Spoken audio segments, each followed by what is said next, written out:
Okay, yeah, there we go. Yeah, I have to turn on the recording because things are going to get crazy. I'm not even doing my standard intro because things are getting insane. We're playing I Love You, Colonel Sanders, a finger-licking good dating simulator that was actually created by KFC. That's right, KFC decided to create a dating simulator game.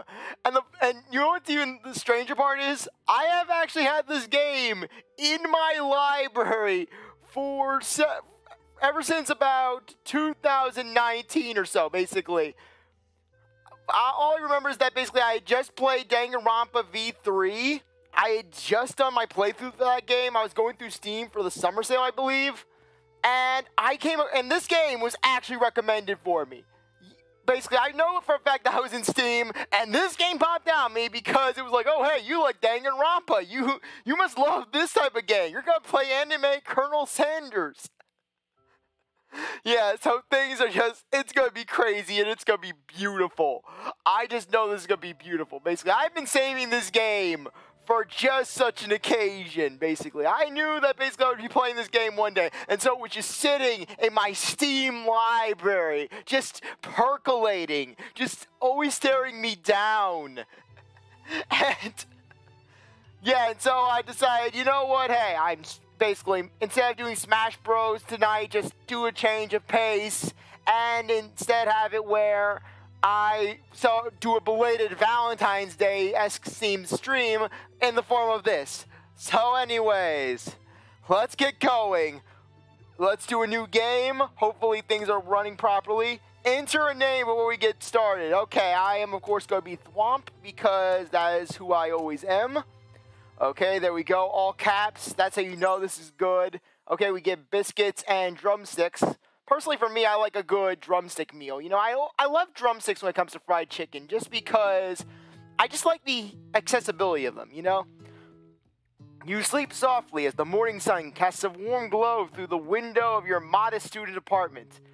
And I love I love this apartment already. We have anime chicken poster right here, a KFC jewelry box, and a boy band photo poster of 6 identical looking boys. What is this, like that one episode of Gravity Falls where Mabel, she tries to sneak in to see her favorite boy band only to discover that they're all part of a cloning project where they're all raised in cages and are essentially trained to sing. All they know how to do is sing and dance and be appealing.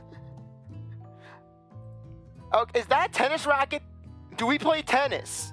Because that is actually fitting, because I do sometimes play tennis casually in the springtime and summertime. The world is peaceful and serene. You could stay in the moment forever. Or you could wake up now. Your first day of culinary school is no time to sleep in. So what? Oh, great. KFC alarm. I was about to say Chick-fil-A alarm. Smash that clock. Up and at 'em. Throw the clock at the window and stay in bed forever. Stay in bed forever! You slept through the school year and gave up on the once-in-a-lifetime opportunity to meet Colonel Sanders. Oh no, we did not meet Colonel Sanders Senpai. Game over already? Oh, that's how you know this is special. This is how you know this is special, when you can get game over within the first 3 seconds. I give up. Let's try that again, shall we? Load up that game. See the biscuits on the loading screen as well. I have never had a KFC biscuit, funnily enough. I'm assuming it's like a basic baking powder biscuit. Yes, sleep in the moment. We have no choice. We have to smack that clock up and at him. Can't we just throw the clock at the window and then get up and at him? Lying in bed, you stare up at the ceiling, thinking about everything that awaits you at the prestigious University of Cooking School, Academy for Learning. So out of curiosity, in this universe, is this prestigious University of Cooking School, Academy for Learning, is this essentially like the KFC version of the Mick University? That's what I have to wonder. Your mind begins to wander. Oh great, now I'm imagining some sort of Ronald McDonald dating simulator. Ronald McDonald and the Burger King. Heck, since this is a dating simulator, out of curiosity, are we gonna get the Popeye spokeswoman? Is she gonna become like a rival character? I don't know. Are we gonna compete with her for Colonel Sanders Senpai's love? Your mind begins to wander, yes. Who will be there? What will you cook? What should you wear? Time begins to fly by, and you find your imagination getting away from you. Well, frankly, considering that this is a KFC-sponsored game, my bet is that it's going to be something fried chicken related. And as for wearing, my guess, whatever Colonel Sanders Senpai wants us to wear. This is just Colonel Sanders Senpai's world. We just live in it. You need to take this seriously. You allow yourself to daydream a bit, thinking about the future. We need to think about Colonel Sanders Senpai. I mean, we can't just live life without Colonel Sanders Senpai. It's here, finally, your first day of culinary school. So many dishes to prepare, so many students to meet. But the big question, will we meet Colonel Sanders Senpai? Your mind is swimming with possibilities when you realize you're running late. You grab a biscuit and burst out the door in a hurry. Hopefully that's a KFC brand biscuit, because otherwise Colonel Sanders ain't letting you anywhere near his school. Delicious, just what you needed to wake up those taste buds. I love how much effort they're putting into the steam on this biscuit. Yeah, just Burger King. Yeah, basically, Wendy's had the Rick and Morty commercials. KFC has this. This is truly a renaissance for fast food restaurant commercials. Yikes, you're in such a hurry. In fact, you forgot to put on a deodorant before running out the door. You're sweating buckets as you rush to arrive on time. Uh-oh. Well, frankly, for me, personally, if I don't wear deodorant, I don't sweat. I more or less just start smelling like an onion mixed with dirt. Like, as if basically you just yanked an onion right out of the soil. That's what it smells like. Yeah, good to see that I gave you that sort of mental trauma, that imagery of CzarThwomp. Standing in the quad, you gaze upon the magnificent University of Cooking School, Academy for Learning. I swear, this school name is starting to sound like a Danganronpa game. What next? Are we going to basically have where Colonel Sanders is essentially Monokuma, where basically you cannot leave until you order a 6-piece bucket? You order the, you get, yeah, in your execution, you eat the Beyond KFC. Here comes your lifelong best friend forever, Miriam. She's the most adorably awkward person you've ever met, and you absolutely love her for it. Good morning, Thwomp. Are you excited for the first day of the rest of our lives? You are way too excited, Miriam, for a KFC game. Actually, I'm... Because I sure am. Excited, a little nervous. Okay, a lot nervous. That's understandable, Miriam. After all, Colonel Sanders Senpai, he is a tough man to please. What the? It's just that this morning I made breakfast for myself, but, well, when I ate it, I couldn't taste any love in the food. What if I'm no good? What if I fail? What if Colonel Sanders Senpai doesn't notice me? But really, I'm actually kind of impressed with the animation for this game. You would think that basically fast food restaurant, they do a game, it's sort of a throwaway sort of thing. But no, they're actually, I'm actually pleasantly surprised with how good quality the animation is. Classic Miriam, raised by MasterChef parents. She's always held herself to a very high standard. But are these MasterChefs who work for KFC? That's my question, because frankly, KFC is the peak, is the creme de la creme of this universe. If you're not associated with KFC, then you've got nothing. Ever since we were little babies playing together and you rescued me from that quicksand box, it's clear to me that you're the most loving, caring person I know. You're going to do great. Oh, great. I love how basically I am apparently so weak as a child. I have been established. This is my canon now. But with University of Cooking School Academy for Learning's famous 3-day only semesters, I'm afraid of being left behind and never catch up. 3 days? What the heck? This is turbo. Really, what we basically eat, breathing, and sleeping KFC? Was it like that one SpongeBob episode where basically where Squidward tasked SpongeBob with becoming a waiter for a first-class waiter at a fancy restaurant in less than an hour? He gave SpongeBob that book, and then SpongeBob, by the end of the episode, he had that breakdown. He basically... William asks for SpongeBob's name, and SpongeBob, his brain's on fire, it snaps in half, and then before you know it, SpongeBob's just using a cheese grater on a guy's ass. Oh, hey, Comey. Yeah, exactly. Yeah, basically, though, from what I'm seeing with this game so far, Comey, it looks like basically everyone wants to do a different kind of smash, and it involves Colonel Sanders Senpai. After all, this is Colonel Sanders Senpai's world. We just live in it. A sweet girl, Miriam has always had a flair for the dramatic. This summer, she got so nervous about her first kiss that she tipped that she chipped a tooth practicing on a mannequin. But frankly, no offense, but just anyone you kiss, Miriam, they are nothing compared to Colonel Sanders Senpai. I mean, Colonel Sanders Senpai, he runs the KFC. He makes that finger-licking good chicken with those 11 herbs and spices. Should you pep talk her or change the subject to give her some relief? Should we do the beneficial pep talk, or should we change the subject to school gossip? You're a little late for Valentine's Day playing this. I kind of figured that, but hey, basically, Valentine's Day was on a Monday, and not to mention it was a very busy Monday for me. Speaking of which, how are you doing this evening, Komi? For me personally, I just actually got out of work, so basically just nearly a 12-hour day for me. I'm just glad to basically be playing just something, getting my mind off it. Yeah, exactly, same here. I was thinking the same thing. It's hard to see Miriam like this, and frankly, quite exhausting. Rather than dwell on her anxiety, you try to change the subject to something more interesting. All summer, you've been hearing rumors about a dreamy, enigmatic mystery student who is enrolled at the school. Basically, is it like the son of Colonel Sanders? Just Colonel Sanders, basically, he underwent mitosis. He split into two Colonel Sanders. Actually, no. If there were two Colonel Sanders senpais in this world, the universe would implode by the sheer epicness. Yeah, it's a little worrisome, but you'll be fine. Now, what about this mystery student we read about on the school's message board? Any new deets? Oh my gosh, what next? Are we going to be asking if any of the students are sus? Oh, get this! I heard his name is Harland, and he's no ordinary student. They say he has powers. He's had them ever since he was born, from an egg. Was he one of the chickens that basically Colonel Sanders Senpai will use to embed it with the spices? The spice melange?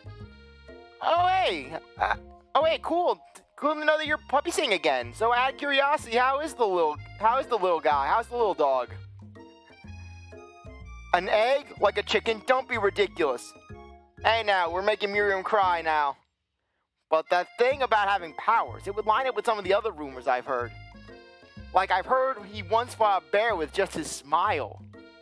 Okay, now we're really entering Danganronpa territory. What next? Are we going to have it where the bear was Monokuma?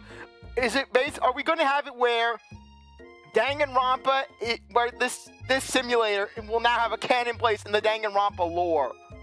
You both side thinking about a student so handsome that the laws of physics don't dare apply to him. Dreamy. Yeah, gravity be damned. That guy's just gonna be flying through the air. Basically, you ever see basically the Katamari Damacy, where basically the king of all cosmos, he's just flying across the sky in his T-pose? That's gonna be Harland. Yeah, she's fine, but man, is she hyper. Yeah, I know how it's like. My dog, well, when she was alive, she used to be very hyper herself. Even in her later years, when she was getting 16, 17 years old, basically, she would get pretty perked up, especially around food. So yeah, I know exactly what it's like, especially when they start barking, basically. They want their food, and they just will not stop until you just relent and give in. Because they quickly learn that basically, barking equal food. So I will keep doing it until that food comes. Speaking of food, before you can get another word out, you're rudely interrupted when someone smacks your books and custom engraved measuring spoons at your hands onto the ground. Not the spoons! We treated them like they were our children! Hey! It's Ashley, who basically has the most convoluted spelling of the name Ashley I have ever heard. Your arch rival. She's totally evil, but you can't help but be filled with jealousy. She can get anything she wants, and she knows it. Hello, Ashley. Oh, I didn't see you there, chicken shins. Miriam's having none of this. Fight! Come on, Miriam, punch her. You leave Thwomp shins alone. They're perfectly normal shins, even though they give out randomly when he walks at times. Yeah, that's the weird part about me, where I have just this strange thing with my shins, where basically, when I walk, sometimes my shins will just randomly give out on me. Yeah, your dog barks very loudly, especially if you have to lock her in her cage. Yeah, and then when they start clawing at the cage. Ashley got chicken thighs. frankly, Ashley has the whole 8-piece bucket from the look of it.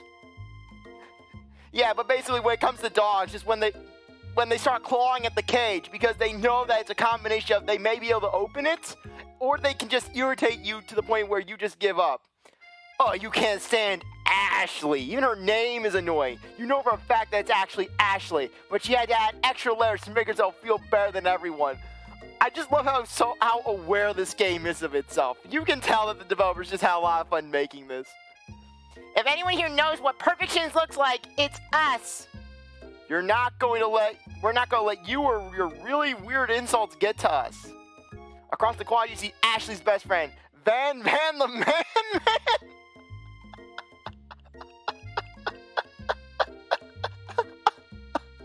Has stopped to look at his own reflection in the mirror. His pants are so tight, you can see him casually working on his glutes while he styles his hair. No lie, they're rocking glutes. This is beautiful. This is beautiful right here. I am just loving this. Ahem, Van. Oh my, what is with that face? Was Ashley gonna kill us to please Colonel Sanders Senpai? Is our blood going to serve as the gravy for her 8-piece chicken combo of success? You rang? You've never been sure what their arrangement is, but as long as you've known them, Ashley and Van have been just as close as you and Miriam, but substantially more devious. You know, basically, I'm starting to get some out of curiosity, have you ever seen have you ever seen Redonkulous Race? Basically, it's this show that's like a successor to the Total Drama Island series. Basically, I am getting some Jocks and Jose vibes from this. Basically, the ice skaters. I'm getting that vibe from it. But basically, but just Van the Man looks like some character you'd find to have JoJo. Like he's gonna summon a Stan. Like it's gonna be basically like he's gonna summon the Colonel, his own Colonel Sanders Stan. Or no. He's gonna summon the Chick-fil-A cow. The Chick-fil-A cow will be his Stan. Van the Man is the best character in the game. When I saw Van, I ran away. No, look at those legs. Van, he would just chase you. Yeah, you've seen it. It's okay. Yeah, basically, I haven't seen all of it myself. I've more or less just seen best moment compilations. I can't believe the University Cooking School Academy for Learning would ever allow people like you to attend as students. I know, right? You'd think they just hand us our diplomas now. Oh, yes, because you can't wait the 3 days to graduate this course. Or maybe hire us on as professors. You amateurs can learn a lot from us. Out of curiosity, is Van wearing an actual shirt? I mean, what outfit is that? It's like he's wearing a dickie, basically, no shirt and just this standard coat. I think it's called a bomber coat with this huge ass belt buckle. I swear that belt buckle's the size of his hand. Yeah, I love how Miriam's just continuing to pose like this. With the first day of school about to start, there's just not time to properly tell these two off, so you resist the urge. Let's go, Miriam. See you later, losers. You approach the door. You see a goofy-looking kid pushing hard against the window directly next to it. We have ran into the KFC version of Teru Hanamura. I think it's a shirt. Yeah, I know he's wearing a dickie, but I'm not sure if he's wearing anything underneath the dickie shirt. Basically, I think he's just wearing just that. I mean, you'd think that, yeah, will the Colonel be pleased? Will he please Colonel Sanders Senpai with it? Because, I mean, no shirt, no shoes, no service. Oh boy, this kid. Oh, I am already nervous about what I'm going to be seeing with this. Oopsies! I think it's broken! You reach forward and easily pull the door open. That should do the trick. I love you! Okay. I'm starting to say stranger danger right here and now. I mean, normally it's the other way around, basically. Older person basically scaring the kid. No, this kid is scaring me. Like, I'm getting some Warriors of Hope vibe from him. Where basically I'm going to turn around, I'm going to start playing with Monokuma. Let's play with Monokuma in the background. I'm going to hear that dog. Na, na, na, na, na, na, na, na. I'm going to start hearing that. Yes, he is a weirdo. I'm already getting the vibe. Him and his random juice box that he got from the kids menu. I think you mean thank you. My name is Pop. I was named after my Pop. He's old. Oh my gosh. Is he the spawn of Colonel Sanders Senpai? Is this Colonel Sanders in his primal form? Is this guy gonna be like Cell? He's gonna absorb us and he's gonna basically become stronger? Could someone like that also be a student at this school? He must be one heck of a chef. Also, his name tag, name clap, says Bob, but I guess he's reading it upside down. Hi, Pop. I'm CzarThwomp, so... Are you gonna make me hold this door all day? Well, are you gonna hold that juice box all day, or are you gonna sip from it? I don't know. And that kid's eyes, those eyes are scaring me. Nope. And with that, the young man walks into the building ahead of you. Is it just me, or is he kind of cute? Miriam, you have strange tastes. I think it's just you. Amen to that. You both shrug your shoulders while following him into the building. You stand at the edge of the room, unsure of where to sit. Other students wander in and keep themselves busy with chit-chat.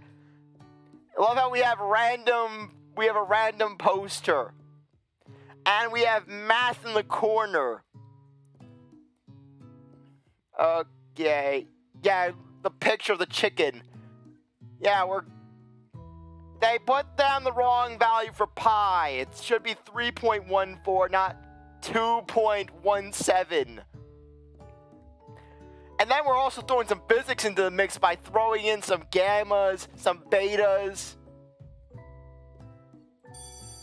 A scruffy-looking pooch takes his place at the podium at the front of the class. Adorable. Oh my gosh, is Colonel Sanders Senpai gonna be an Animorph? Is he gonna transform into a human? Is that dog gonna transform into a human? The voice you're doing for him. I think the guy on the poster is some CEO for KFC or something. Yeah, really, I wouldn't be surprised. I do not keep up with basically the KFC corporal structure. No, quiet down, everyone. Who is this unreasonably cute pup, and why is he in our culinary class? Chances are he's our teacher. You must be Sprinkles, head instructor and CEO of UCSAL. Please call me Professor Dog. I may be cute and little and fluffy, but I still demand respect. Wolf. What? A cute dog is our professor? This is the best school ever! I guess only a dog's nose is capable of picking up all the nuances of fine dining. But you don't need to finely tune senses in order to truly appreciate the Colonel's 11 succulent herbs and spices that he imbues into all pieces of KFC chicken. Out of nowhere, wind begins to rush around you as a swirl of cherry blossom petals fills the air inside the classroom. It's chilly! Someone close the window! And then he walks in. Oh yes, Colonel Sanders Senpai, he makes his entrance. You're immediately swept up in the aura of this new student and his remarkable goatee. Who knew anyone could be so handsome? Time stands still. Speaking of which, I don't know if it's just me, but out of curiosity, have you ever looked at the KFC logo and thought to yourself that it sort of is slightly reminiscent of Leon Trotsky? I think it's just me. Yes, and I love how my computer had some slight lag. It couldn't handle the kernel, so it had to buffer. You're immediately swept up in the aura of this new student and his remarkable goatee. Who knew anyone could be this handsome? Time says, all right, I already read that. Yes, he's so magnificent, I had to read the text twice. It's him! If it isn't my favorite student, Harland. Colonel Sanders interrupts Sprinkles. Sorry, Professor Dog, before he can finish his sentence. Please, call me Colonel. Colonel Sanders. A hushed murmur rolls through the classroom as Colonel Sanders Senpai walks down the aisle of desks. Suddenly, the room is sweltering. Sweat begins to bead across your brow. You feel like everyone is looking at you, and you're not entirely wrong. And this over here must be Sweaty Sweats a lot. Maybe we should open the window back up before faucet bits melts into a puddle and evaporates entirely. You two both know my name. We were in the same kindergarten class. And what is with your really weird insults?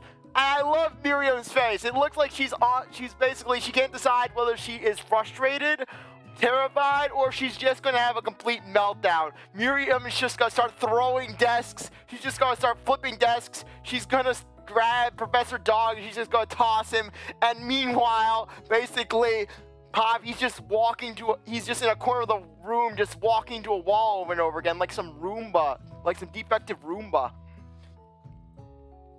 You turn to find Colonel Sanders standing right in front of you. We get no choice. Colonel Sanders, beautiful angel that he is, stands before you, smiling gently, his hand outstretched.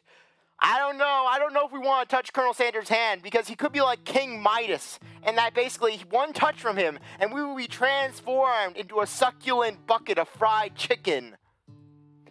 Boy, howdy, this classroom gets hotter than a Kentucky fryer. Please use my handkerchief. You freeze up. Colonel Sanders is talking to you. Senpai has noticed us. Mission accomplished. Wait, Colonel Sanders is talking to you about how sweaty you look. You're completely mortified. We have displeased Colonel Sanders Senpai. No! This can't be your first interaction. What if he never forgets this moment? How you respond? How will we respond? Will we take the handkerchief or will we refuse the handkerchief? I don't know if we're worthy for the handkerchief. But frankly, we're going to take it. I mean, we gotta take whatever morsels fall from the master's table. You stretch out your hand, and Colonel Sanders places a fine silk handkerchief in it. It's so beautiful, you hesitate to press it to your face, but when you do, the feeling is transcendent. It has his natural scent on it. It smells of the most delicious chicken you've ever smelled. Out of curiosity, when you started the game, did you try to select the stay in bed option? Actually, I did. That was the very first thing I selected. Basically, got a game over right when the game started. That's how you know this is magical. Professor Dog steps in to settle the class down and set down some ground rules. Welcome to University of Cooking School, Academy for Learning, the greatest culinary academy in the world. The birthplace of culinary legends past, present, and future. Many challenges await you. There will be tears, there will be blood, there might even be an adorably tiny food. But when all is said and done, there will be a battle! You will lift your sporks and compete in the broom cooking arena! Well, we have to fight for Colonel Sanders Senpai's heart, because I will die for Colonel Sanders Senpai. I will march into the pits of hell. I will be like Doomslayer. I'll kill all the demons for just one piece of that delicious KFC chicken. Yes, thank you. I'm proud of myself for my ability to sniff out bad endings. Just then, another student enters the classroom and interrupts the professor's rousing speech. Is it gonna be the Popeye spokeswoman? Hi guys, sorry I'm late. I hope everyone had a good summer. I really miss... Is it just me or is this guy sending off some major Professor Layton vibes? No, I'm gonna give him my Professor Layton voice. Hi guys, sorry I'm late. I hope everyone had a good summer. I really miss... Quiet! Late to class is bad enough, but interrupting my monologue? You're on the fast track out of here, young man! You keep this up, you're going to the Chick-fil-A! Are you sure you're even in the right place? Because frankly, from the look of it, you're going to Popeyes, you're going to our version of hell! And I love how he has this creeper pose. Out of curiosity, would a puzzle solve things? Nah, I'm going back with the meek voice. Don't you recognize me? This is my third year in this school with you as my teacher. So essentially meaning that this is the start of your second week here. Because considering how one day at this school, one semester is essentially 3 days. Or is this guy just taking semester after semester after semester? Is this student more of a Colonel Sanders stan than we are? No, that can't be possible. Excuse me, that can't be possible. We are Colonel Sanders' greatest stan. Yes, yeah, same here. I'm really loving this game too. Everyone stares at him blankly. Does no one remember me? You're expelled if you utter one more word before I finish. I will piss on you, and then I will give you the worst food known to man, the Popeye's chicken. Let that be a lesson to you students that tardiness is unacceptable. Even Clank made it here on time, rolling halfway around town when his time will... Oh, Kibo! Hey, they included Kibo! This is becoming part of the Danganronpa lore. The universes are merging! You turn to see the student Sprinkles is referencing, who appears to be some sort of industrial kitchen appliance. Hey, it's Kibo! Yeah, it's Kibo! The class bursts into laughter. Hey now, robophobia is not allowed in this school. This robot's gonna destroy us all. This freaking Roomba on wheels, this deep fryer toaster is gonna basically destroy us. Oh, Clank, you rascal. Oh my gosh. No. Worse yet, this is Clank from Ratchet and Clank. This is what happens to Clank when he tasted the Colonel's 11 herbs and spices. Clank was never the same. The McDonald's fish sandwich. Eggs, yeah, basically. No, yeah, that would be worse. That would be worse, basically. I have never liked the fish fillet from McDonald's. I just never have liked fish sandwiches, period. Personally, when I go to McDonald's, I get the McChicken. I find it to be pretty reliable. So speaking of which, I have to try the KFC chicken sandwich because I've had the Popeyes chicken sandwich before, and it's actually pretty decent. Granted, the pickles are a little on the thick side, but overall, a pretty good sandwich. I actually prefer the Popeye sandwich over the Chick-fil-A sandwiches because as of lately, my area has just been getting weird with their sandwiches. Where basically, I'm getting these sandwiches where basically at Chick-fil-A, where basically half of it is so thick that I can't even fit it in my mouth, and then the other half isn't even chicken; it's just breading. And I'm like, what is this? And then halfway through the sandwich, it starts tasting like fish, and I'm thinking, okay, what am I eating here? Did they somehow put a fish into the fryer by accident? Yeah, you don't eat at McDonald's anymore. So out of curiosity, do you have a preferred fast food place? Personally, for me, like I've said in a previous stream, while I go to McDonald's, sometimes I have also went to KFC for the first time recently, which brought on this whole stream right here. Sprinkles walks in the classroom as everyone stands in silent obedience. When he gets to you, he lifts his nose into the air and takes a deep sniff. Was he going to then stand on his hind legs and T-pose to assert his dominance?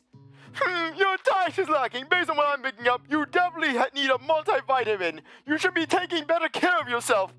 That's why I take my multivitamins. I take my one-a-day vitamins, basically. I take those gummy vitamins.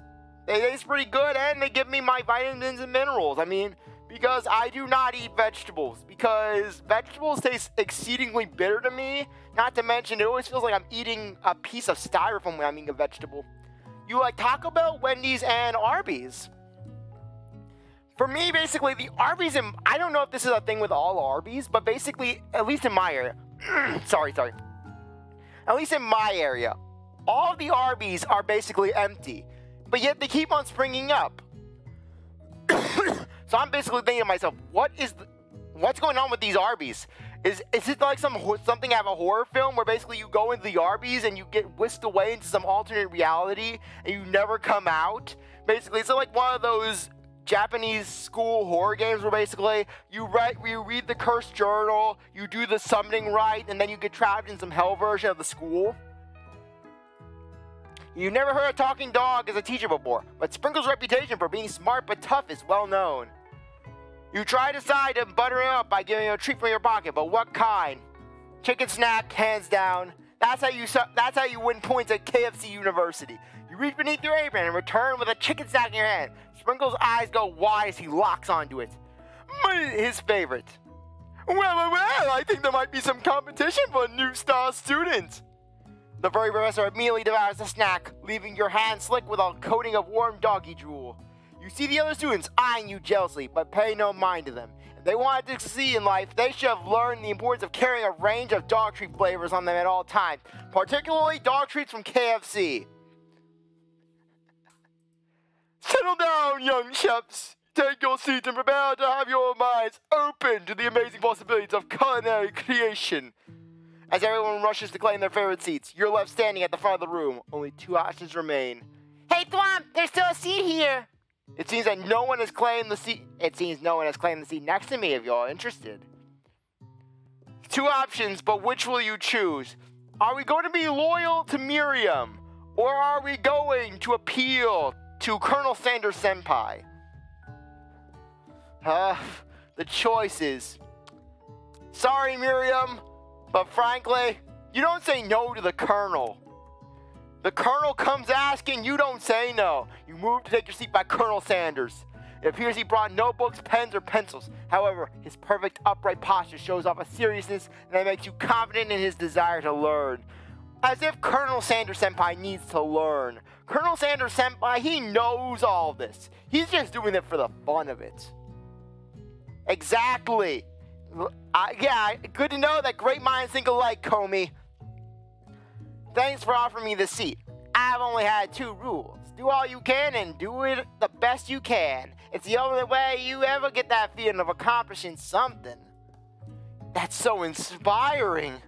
A little off topic if you ask me, but okay. You dare question the Colonel? As soon as you've settled into your seat, the professor makes an announcement. Think fast, it's time for a pop quiz. KFC, the answer's KFC. Yay, a quiz about me! This incredibly important, surprisingly short quiz will tell me if you're ready for life at culinary school. Keep your knife sharp and your focus sharper. Here comes question 1. If train A is traveling to point B and train B is traveling to point A, how important is it to wash your hands before cooking? Extremely. Looking at you, Pop. Exactly. We're gonna sass Pop. Freaking Pops needs this. It's gonna be hard for him, but frankly, Pops needs to hear this. Yes, that's right. Force is to tree as chicken is to a slam dunk. That's wrong. What is the most efficient utensil ever created? A comically oversized fork. That's wrong. What food is best for a broken heart? Anything as long as it's prepared with love and not too much salt. Camel meat's a pancake that looks like a silly face. I don't know. I don't have these sort of experiences. I guess I'm gonna go with anything. Yes, that's right. Yeah, I love how basically telling Pop to wash his hands was the right answer. Is Sprinkles a good boy? Sprinkles is best boy. That's right. Those score 3 out of 5. We're mediocre at best. It's a perfect score, but at least it's not complete and utter embarrassment. You catch Colonel Sanders' eyeballing your answers. His reaction is hard to read. Did we please him? Did we please Colonel Sanders Senpai? I need to know if we please Colonel Sanders Senpai. May I have your attention, students? I have an important announcement to make. Time for lunch! Wow, the cafeteria is as nice as any restaurant you've ever eaten at. It makes sense that a school dedicated to cooking would also be serious about eating. The Stewart Cafeteria, established in 2015. A delicious fragrance wafts through the room and tickles the ends of your nose. Your mouth waters. Frankly, we're only accepting anything that was baked with the 11 herbs and spices. Do you smell that? That must be our lunch. It smells crazy good. Everyone, can I have your attention? It's about lunch. No, I just wanted to apologize for my tardiness. You see, I was... At it, folks. I'd like to make him happen. Move over, student. We're getting the real announcement here. You're nothing. Colonel Sanders, this is his show. This is his world. You're just living in his world. Just do a puzzle. Here's a puzzle for you. 50 pick-a-rats. Who's better? Who rules this world? Answer, Colonel Sanders. Hey, It's about lunch. Everyone cheers. But Shh. Lunch. Frankly, I wouldn't be surprised, Pops, if your lunch consisted of the flesh of your victims. I swear. Like I said, Pop is just giving off those vibes that he's gonna snap. Pop is that one kid, that one quiet kid who whispers in your ear to stay home from school. I swear. If Pop tells us to stay home from school, we're staying home from school. We're staying far away from school. We're gonna buy a separate home that's away from the school because that's how much we want to get away from Pops when he's gonna unleash his evils upon the school. Come on, man, you should have got a perfect score. Those were easy questions. Do you play visual novels often? I like playing them, but I don't play them too my Essentially for me, just I tend to get like a bit of a visual novel burnout if I do them for too long. My longest visual novel kick was back when I was doing my blind playthroughs of the Danganronpa games, back in the later half of 2018 and the first half of 2019. So essentially, it was pretty much a year of Danganronpa. It was pretty much a year of Danganronpa, funnily enough. She said, shh. In honor of the new semester, I prepared something special to share with everyone for lunch. This must be the smell I smelled! Miriam, you're starting to scare me a little, Miriam. Miriam, basically, I can just imagine Miriam, she was just in the bathroom. You know that one scene of Family Guy where basically it's this one short cutaway where basically Cookie Monster, he's in the bathroom, he has this cookie dough and a spoon, and he's trying to light it up, basically just like a crack pipe. I can just imagine Miriam doing that. She's in the bathroom, she's holding a light over a spoon of KFC grease. Come on, come on! Indeed, that smell. You hold your breath, waiting to see what food this mysterious student has created. You've heard that he's very talented, but were the rumors true? Yeah, it has to catch my attention if you want to play it. Same here, like I said, when it comes to a visual novel game, basically, it has a bit of dedication to it, where basically, it's like reading a book, where if you don't like the story to it, or you don't like the tone of it, it's going to be hard to get through it. It's not like with a platformer where, hey, you can play around with the character, you can explore the world. With the visual novel, it's just you and the story. Your first visual novel that you ever had experience was called Princess Evangeline. The game was long and probably too young at the time to play it. Basically, that's from my experience, just there aren't a lot of kid-friendly visual novel games. I would have to say that one of the most kid-friendly visual novel games that would have to be Professor Layton. Though then again, with the puzzle aspect, it may be harder for younger kids. But for anyone who's ever playing a visual novel, I would have to say World's End Club would be a good starting point if you want to get into the Kodaka games. Because I would say that basically because with World's End Club, it's essentially it has the same sort of tone as a standard Kodaka virtual novel game. Though basically it has a much milder tone to it, and basically it's pretty much voice acted. So for the grand majority of it. So you really don't even have to read it per se. You can just listen to it. Okay, is this? Colonel Sanders lifts a large bucket above his head. Its contents glimmer in the light. Piled high are huge pieces of chicken, breaded and fried to a crispy golden finish. The aroma envelops you, and you begin to feel warm and safe. Do we get a biscuit and some mashed potatoes? Colonel Sanders has filled a bucket with chicken? What a novel concept! Can I get this at a drive-thru for a very affordable price?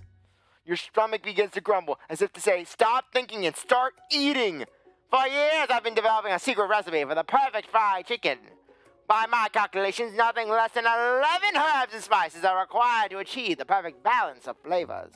You've been tempted to go back and revisit Princess Evangeline, and maybe do a review on it for YouTube. Oh, cool. Well, if you ever do a review for it, feel free to post a link for it. We look around and notice that every other student has a pen and paper and is scribbling notes as fast as they can. But that's all I'll say about it. What, you think we want your super secret recipe, dude? Pshaw! Nah, my dude, nah. Oh, no, you did not just say that, Van the Man, because now your ass is gonna end up in the can. Because basically, You don't dissing the Colonel Sanders fried chicken. Colonel Sanders, he's gonna basically, yeah, the JoJo music's gonna start playing. His eyes are gonna start glowing red. He's gonna go,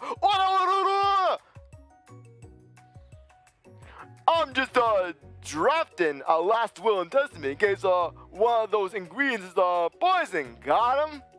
Frankly, if you need a last will, it's because Colonel Sanders is gonna blast you into the stratosphere, Van. Yeah, that star on your head, that's gonna become a star in the night sky after Colonel Sanders is done with you. He looks around nervously, see if anyone else is laughing at his sick burn.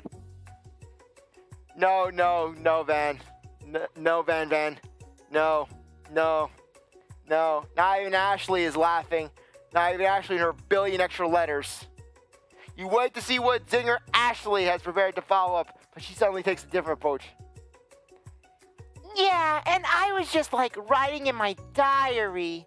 Dear diary, today I spelled something beautiful. I knew at that moment that only the hands of a true gentleman could fry chicken so tenderly. You see her body language change from bitter and evil to sweet and innocent as she slides closer to Colonel Sanders. She realizes that he is destined for greatness and fame with cooking skills like this. She wants him all to herself. Hey, he's ours. We claimed him. You think Van drives a van to school? Yeah, he drives his own. Yes, he drives the van. He calls it the van. Van returns, yes. Oh, please. I'm sorry, Van. Your girl now belongs to the Colonel. That just happens, Van. I mean, you have nothing to feel bad about. It's no fault of your own. I mean, how can you hope to compete against perfection like this? I mean, just look at this. This is the guy who steals your girl, who steals your significant other, who steals your dog, who steals everything you own, and then just hands you a bucket of fried chicken. Don't worry, Van. The Colonel will hand you some chicken. He'll hand you a drumstick as a consolation prize. Oh, please. Well, Van, the man, if you don't want any. I'll take his. Whoa, hold on. I mean, I guess I'll try it. He takes one bite and his eyes grow wide. He starts contorting his face as he tries to hold his pure exhilaration and act unimpressed. Easy now, there's enough for everyone. Please, my fellow classmates, dig in. You take one of the pieces of fried chicken out of his bucket and sink your teeth into it. I love how our main character is acting like this bucket is this futuristic invention. It has been brought from a distant planet. The aliens have brought us the bucket so that we may place the Colonel's chicken in it.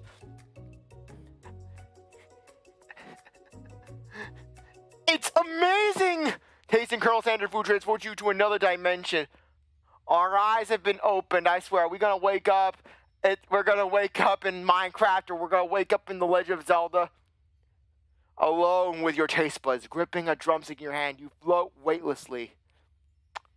Focus your mind and meditate on this moment. Try to identify every flavor. Savor the moment and everything that it tells you about Colonel Sanders calling her.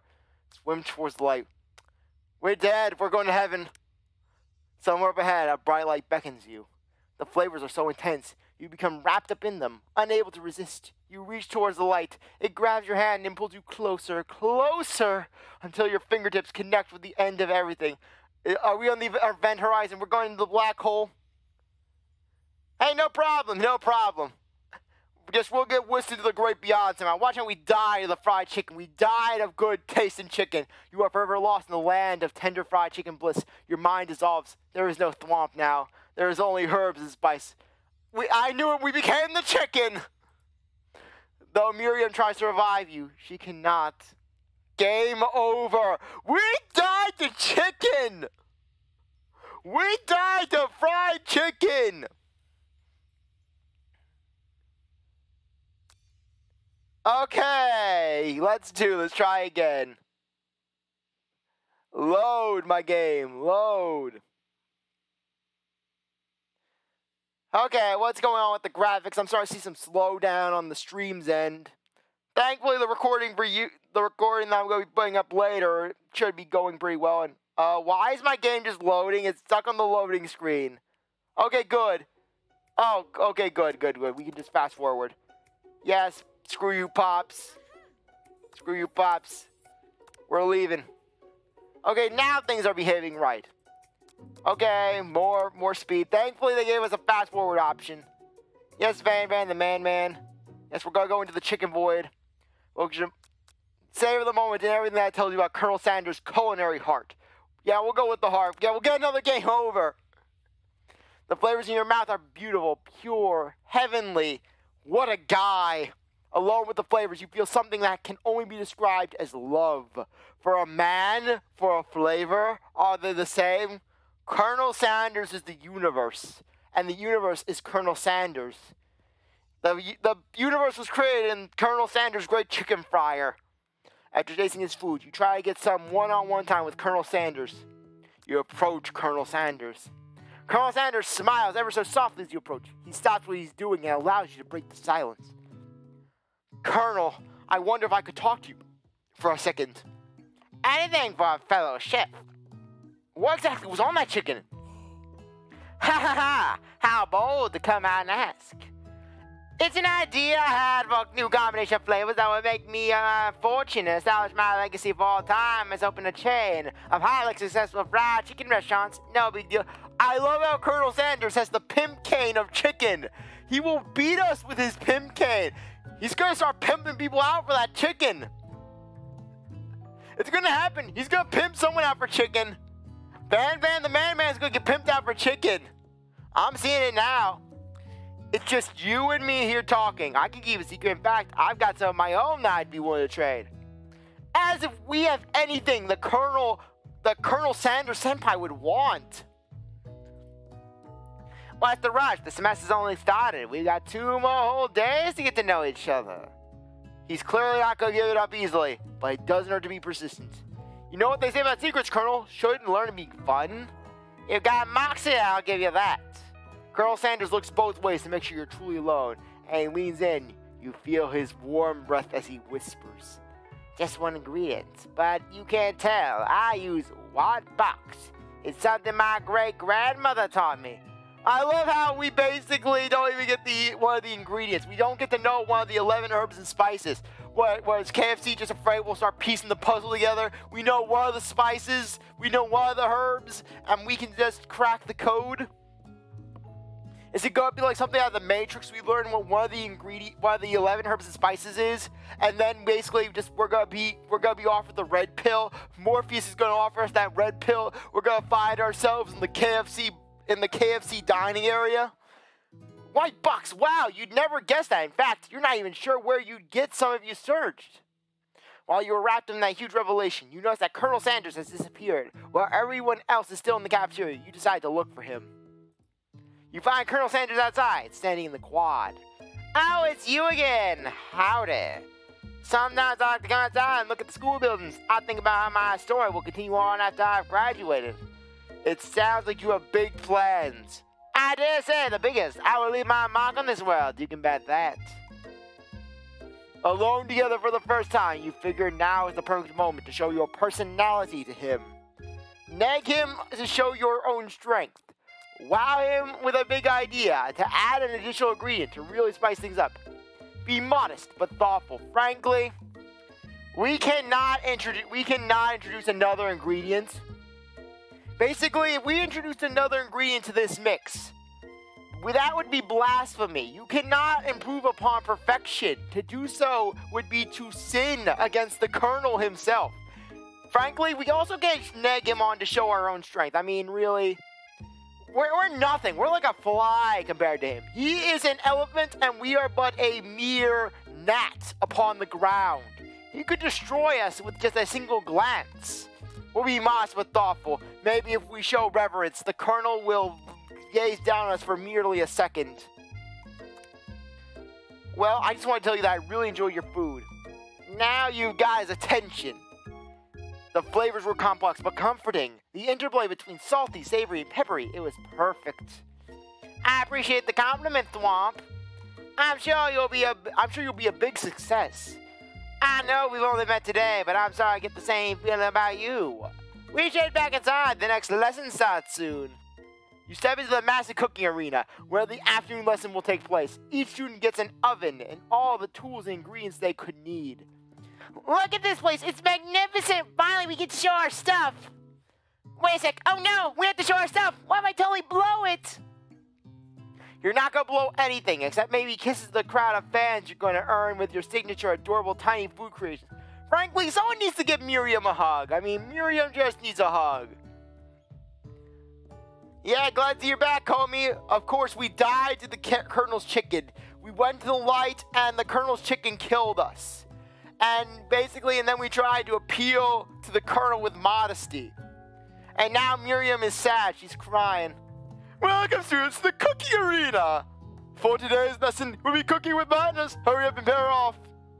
Naturally, Miriam looks over to you, but unable to control yourself. You pounce on Colonel Sanders. Sorry, Miriam, but you're just nothing compared to the Colonel. You do not have the smell of 11 herbs and spices. Hey, Colonel, would you like to tackle this lesson as a team? A team of two, that is? Me and you, if that wasn't clear? Notice me, Senpai. Wanna be my partner? Imagine if all these people were working at Wendy's instead.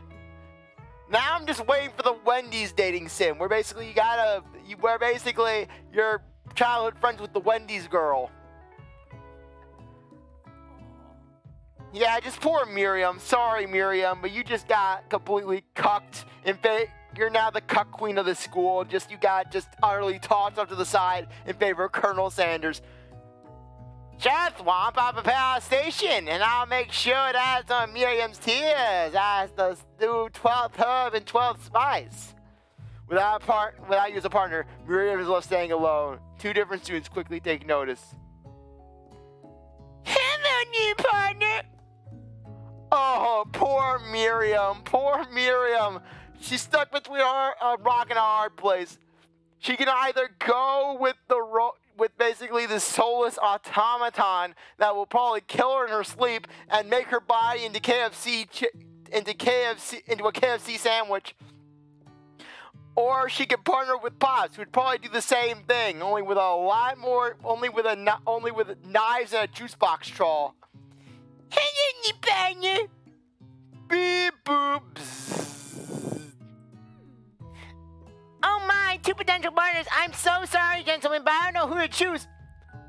Frankly, I don't think that is a compliment. Basically, choosing between these two is essentially like choosing between basically passing a kidney stone or giving birth to a watermelon, something like that. You recently placed an order for a custom skin for your Switch Pro controller, and you're excited about it. So, out of curiosity, what skin is it? It looks like you'll have to pick for her. Friend duties can be a little awkward, but that's the price you pay for not being alone forever. So who do you want to ask to be Miriam's partner? Frankly, it's obvious. We're going with the soulless robot, because frankly, I don't know what Pops is going to do to her. Basically, Miriam, she bends over to pick something up, put something in the oven, and then all of a sudden, Pop, he just shoves her right in. He tries to turn her into the chicken. Sorry, Pop, I think Miriam will be partnering with Clank today. It's okay, I already ate. I swear, this kid is like a creepier version of Ralph Wiggum. It's not entirely clear if Pops has any idea what the point of school even is at this juncture. Pops is just an agent of chaos. He just is. It's a skin of Joker from Persona and Kurumi from Data Live standing side by side. Ah, cool. I have actually never played Data Live. I meant to say Pop, lol. Bob always has a juice box in his hand. But yet, we never see him, we have yet to see him drink from it. What is in that juice box? I need to know. It's clearly not a poppin' lemonade. The best juice box. Clank is clearly excited to have some attention. He heats up and begins to roll back and forth. Warp, warp, warp. Hold on there, fella. We don't even know the assignment yet. What even was that pose? It was basically like Miriam was trying to be disinterested, but yet trying to strike a T-pose for dominance. Technically, Clank might not have a face, but there's something charming and earnest about him. And unlike Pop, I don't think he will try to kill us in our sleep. Yeah, frankly, like I said, Pop is just giving off those vibes. Just if we're alone with Pop at night, just don't turn your back.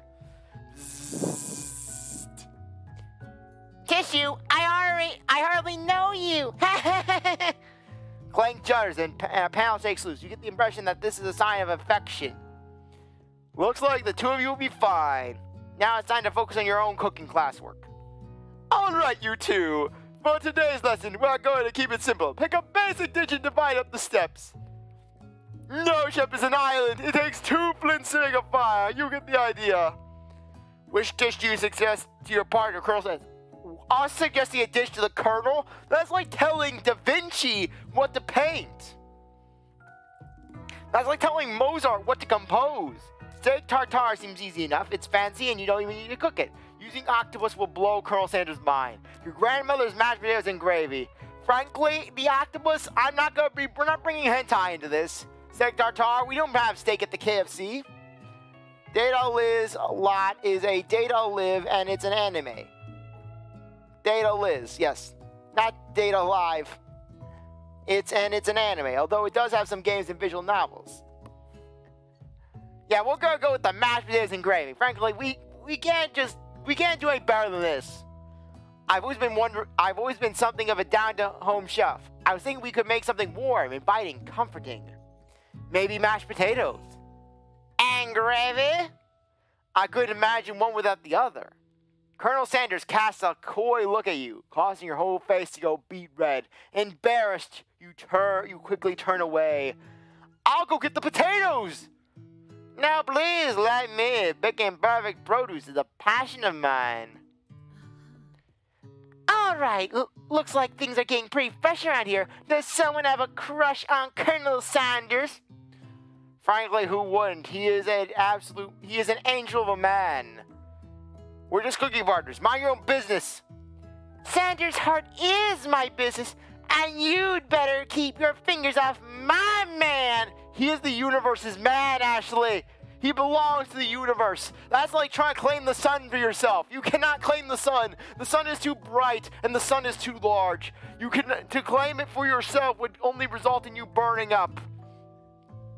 Lots of gravy. Exactly. We need lots and lots of gravy. We need a swimming pool full of that gravy. Basically, like that one episode of South Park where where Cartman started the Crack Baby Association, so that way he could get profits off of crack babies just fighting for a ball of crack in a crib. And then basically Cartman, he fills up a hot tub full of KFC gravy and then starts dipping McDonald's french fries and living the dream. Yeah, who wouldn't have a crush on him? Did somebody call for me? Oh, poor Van Van. Oh, they even gave Van Van a theme song. No, geez, Van Van. Well, I'm over here crushing Thwomp's dreams. You're supposed to be taking care of our classwork. That was our deal, remember? Press F for Van Van. Oh, it's getting louder. Van Van's getting intense. I can see the school having a swimming pool made of gravy, too. Yeah. Colonel Sanders returns, arm full of peeled potatoes. He tosses them into boiling water and turns his attention to you and your old friends. Van Van needs a hug. Oh, how did that Ashley, Van Van? Are we working a quartet instead of a duet now? Actually, no. It looks like Thwomp was struggling, so we offered to give him them a hand. You know how it is. These young amateur chefs need a lot of mentoring. I was gonna say, Colonel Sanders, maybe I could also teach you a thing or two about fancy food. Maybe one day you might be able to get to my level. Ha! I doubt it. Don't be rude, Van Van. Personally, I have no doubt whatsoever about Colonel Sanders' ability to concoct creations worthy of admiration. After all, your fried chicken was quite spectacular. Van Van, the final boss. Yeah, Van Van, he's gonna go Super Saiyan. He's gonna don He's gonna don the Colonel Sanders apron. That, or he's gonna get an apprenticeship at Popeyes. He's gonna love that chicken from Popeyes. Yeah, glad you're liking the Van Van voice. Yeah, Van Van, the game's gonna run away with Van running away with the Popeyes woman. Basically, she will offer him the Louisiana chicken, and they will form the Popeyes coalition against us and Colonel Sanders. That's gonna be the second game. Basically, we're gonna have to face the Popeyes crew in the battle for the ages of fried chicken dominance. But Colonel, if you ask me, I might make a better partner for you than this thing that has positioned itself at your station. Don't you feel deep down that we cast complete complementary shadows? We fit together like a thigh and a drumstick. It just makes sense. Yes, Ashley, you're like the thigh. You're like one of those chicken thighs that basically the bones break apart and you nearly choke on the bones. Nothing about this makes any sense. Nothing about this makes any sense. But one thing is clear. She's coming for Colonel if you don't watch out. Freaking get in line, Ashley. He's ours. Ashley is really going at you hard. You need to ask for some backup here before things get ugly. Come on, we're going to get Miriam, and we're going to get the robot. Yeah, I'm just imagining the fight now, basically. It's just going to be a full-out brawl. Van Muel's just crying off to the side. Turn to Colonel Sanders, hunk of hunks. In your time of need, turn to Miriam, your bestie, who forever has your back. Frankly, as much as I want to say Colonel Sanders, hunk of hunks, I want to see basically what Miriam does. You turn to Miriam, as soon as you find her, she senses it and tugs back. This girl's friend in need radar is second to none. She immediately comes running over. Is somebody threatening my friend? I will destroy them! I am not regretting this. This is the final battle. Miriam versus Ashley with 500 letters. I actually think Ashley and Van were just leaving. Leaving you in the dust, vis-a-vis my skill as a chef, perhaps? By stepping away from this competition, you are sorely mistaken. Miriam, you're a loyal friend, but TzarThwomp is my partner for today's activity. You look for Sprinkles in hopes that he might step in, but he's nowhere to be found. Darn those cute corgis and their short but sturdy stature. Well, an epic anime battle, exactly. This is true anime right here.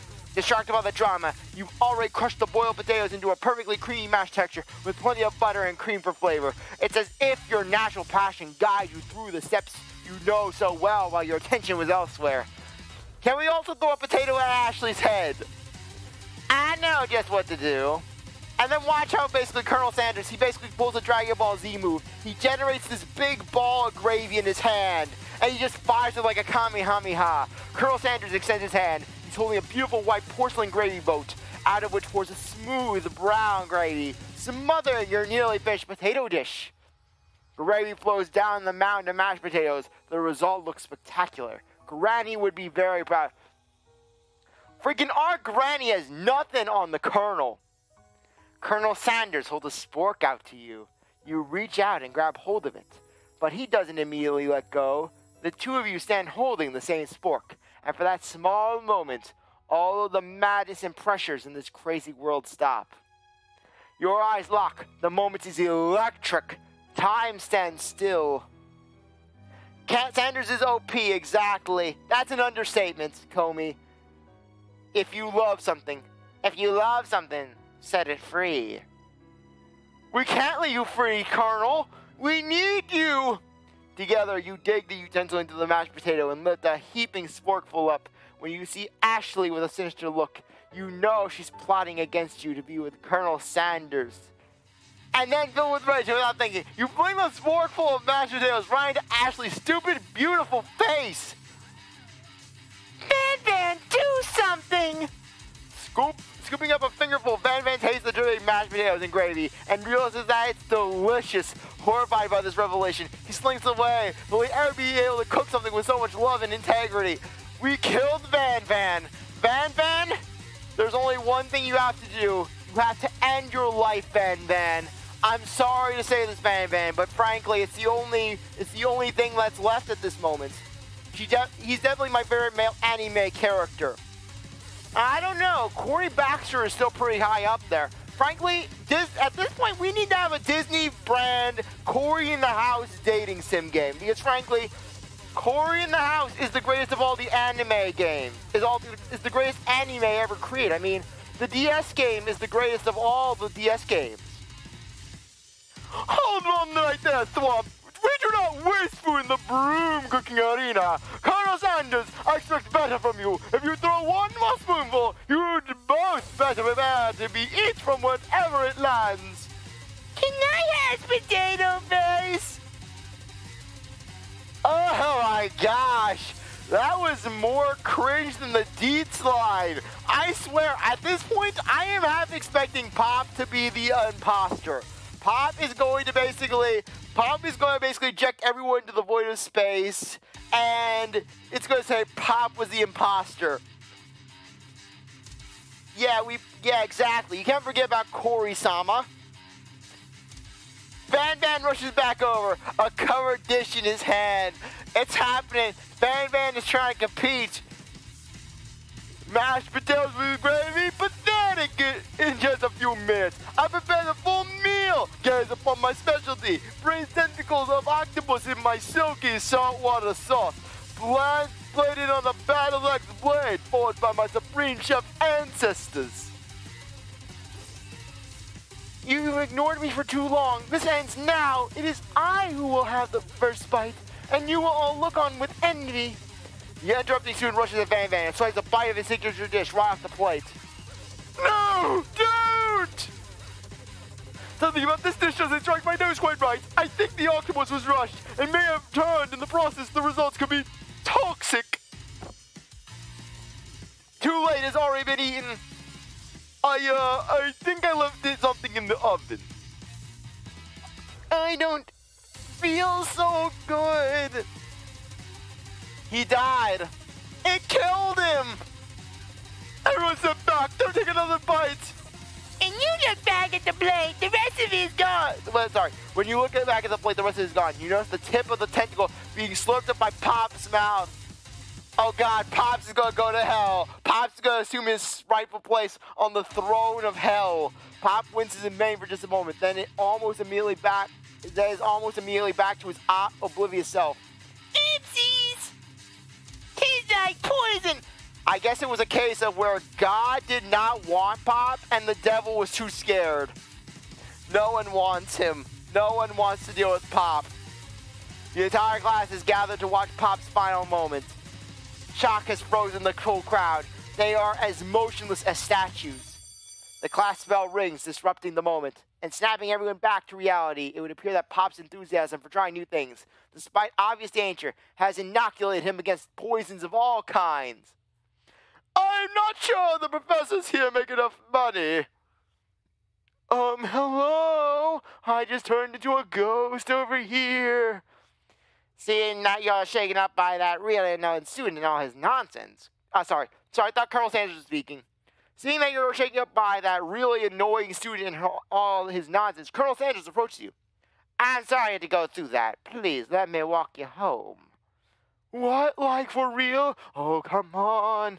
You follow Colonel Sanders out of the room. Danny Phantom is looking a bit weird. Yeah, that Danny Phantom reboot. This is Danny Phantom 10 years later. This is what Butch Hartman was working up for. At night, the school building has taken on another vibe entirely. It's dark and more than a little spooky, but we have nothing to fear because we have the Colonel with us. Colonel Sanders stands in the quad's neon glow and speaks softly. Those mashed potatoes you made in class today. Before you go on, I want to know, they're not a great representation of my skills. I did not even realize I was making them. They were amazing. Tasting them, it reminded me of why I became so passionate about food to begin with. Colonel Sanders is getting choked up. Cooking is obviously important to him in a way that you find inspiring. Now might be the perfect time to tell him you're developing feelings for him. Colonel Sanders? Yes, Thwomp? There's something I need to tell you. Hold it right there! Van Van the man! He's coming out for us. Van Van, he's just love how he's destroying the moment. I love how Van Van is turning into the main rival character. There's something I need to tell you first. Oh, jeez. You see, when I was just a boy, I had a dream that one day I would be the greatest chef the world has ever seen. In that case, prepare for your dreams to get crushed before your eyes, Van Van. Because when it comes to being a chef, The Colonel is the man. Colonel Sanders Senpai cannot be triumphed. To fight against Colonel Sanders is to fight against God himself. And every day since, I have been working towards that dream, day and night, never stopping, never resting. Also, lifting a lot of weights, like so many weights. We should follow our dreams with all our hearts, that our souls may grant them like wishes floating from on a shooting star. Hey, no, you! Shut up! I'm the one here to say inspirational stuff and be the star of the story. Are we forgetting that your cooking literally killed a guy? You can't prove that! You got no proof on me! All the evidence was consumed by Pop! I also thought you killed that guy. What was his name? Someone that is, you were a long, sad sigh. Forget about him! We're talking about me! Me! I'm the hero! The Spork Monster! The Spork Monster! And you're not a hero! Yokai Watch has certainly gotten stranger. I bet Sanders and Van could both beat Thanos. Exactly. They could both destroy. Not only could they beat Thanos, but they could utterly crush him, even while he had the Infinity Gauntlet. Frankly, you could die. You could blindfold both Colonel Sanders and Van, and they would just instantly destroy Thanos. Thanos would just be left a blubbering mess within a matter of a minute. I think I left the fridge door open. Later, nuts. This is not fleeing. This is a tactical retreat. How dare you threaten me just as I was laying down my gun, connected with another chef on an emotional level? Be afraid, be very afraid of me because I'm a monster, see? Is he rhyming on purpose or is that just a coincidence? But before you can discuss syntax any further, it's a turn-based fight sequence. Best RPG of the century.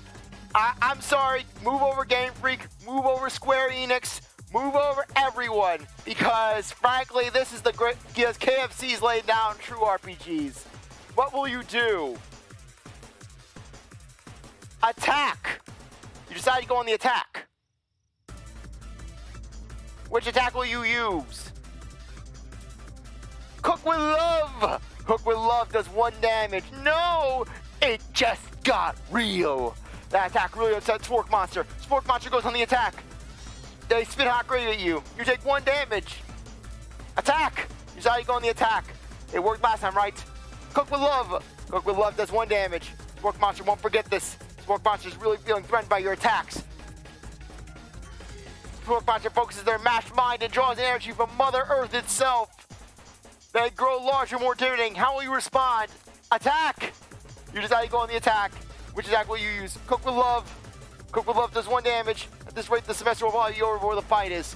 Spork Monster's no quitter. Buffed up and ready to rumble. They go on the attack once again. Spork Monster uses Utilitensile. You take 2 damage from the attack. You take much more damage. You're not going to survive the battle. Attack. You decide to go on the attack. Again. Cook with Love. Again. Cook with Love does 1 damage. Again. Spork Monster's oozing cheesy sauce onto the line of the quad. I wonder who's going to have to clean that up. Chances are Pops is just going to eat it off. Pop is going to eat it off the ground. I guess you could say Van ran away. Yeah, exactly. Just too bad I don't have any sunglasses. Otherwise, I would have had those sunglasses while reading it. But we'll have the imaginary sunglasses. Feeling vulnerable, Spork Monster prepares for its ultimate attack, Rounded Edge.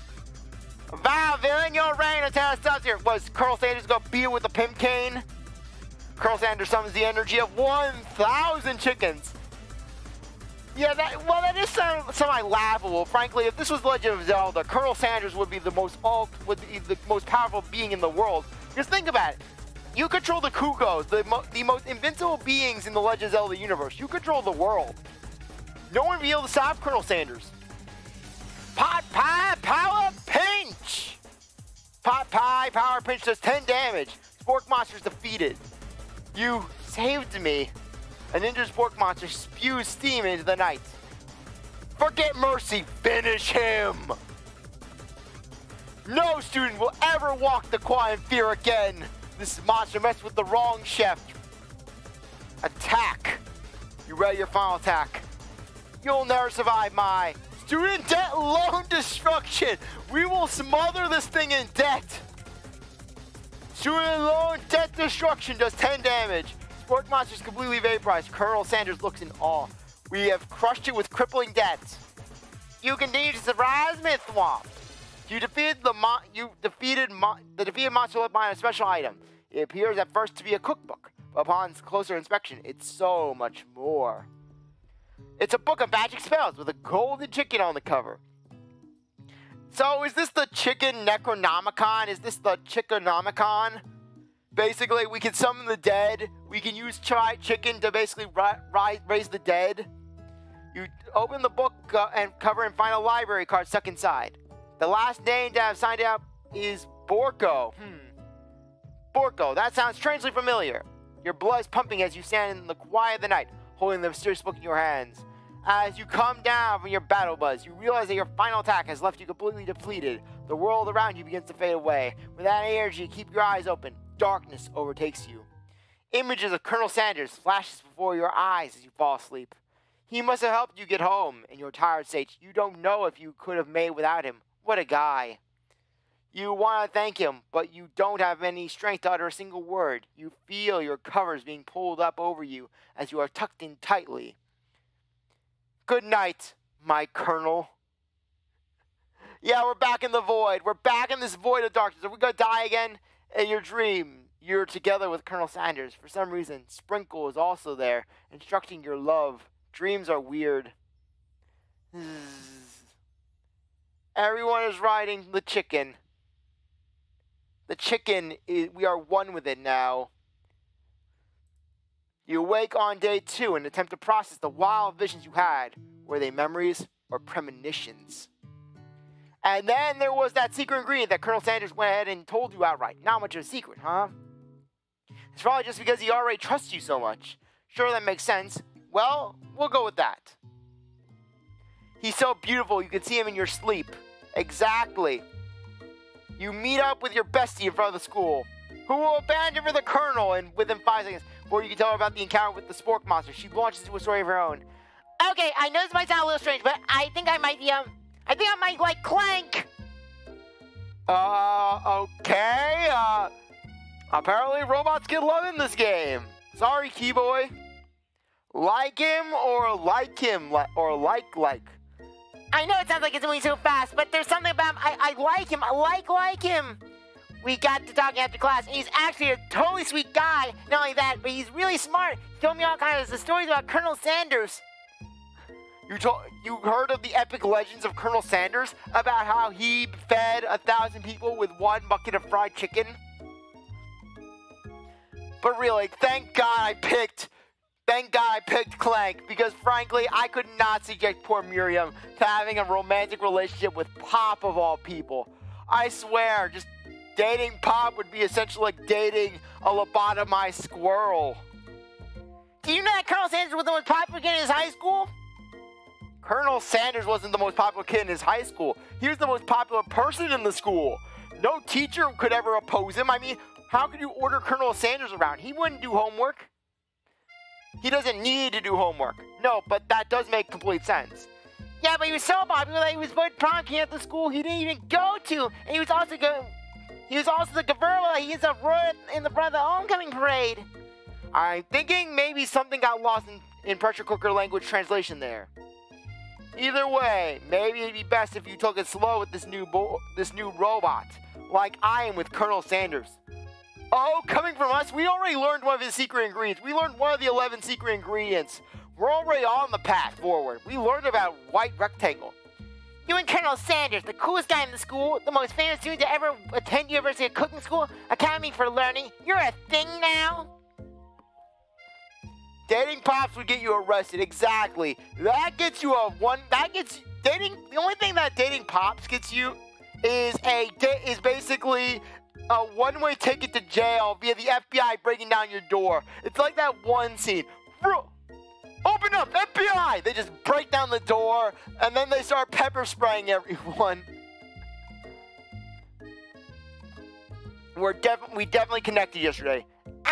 Sure you did. You're great. Why wouldn't you? You're great. Why wouldn't he be into you, I guess? Laughing at the implication that you and Colonel Sanders might be a thing is definitely not cool. You are great. You have an idea about how to prove that your love is real. Well, if he's not into me, why did he tell me one of his secret ingredients that caused me to burp? Your bestie's eyes light up and she T-poses for dominance. A secret ingredient? Yeah, I just said that. A secret ingredient. Is there a dramatic echo in here? Miriam checks to make sure you're alone before continuing. So this summer, when I was on vacation with my family, a lovely man approached me in the botanical garden where I was wandering. This can't be good.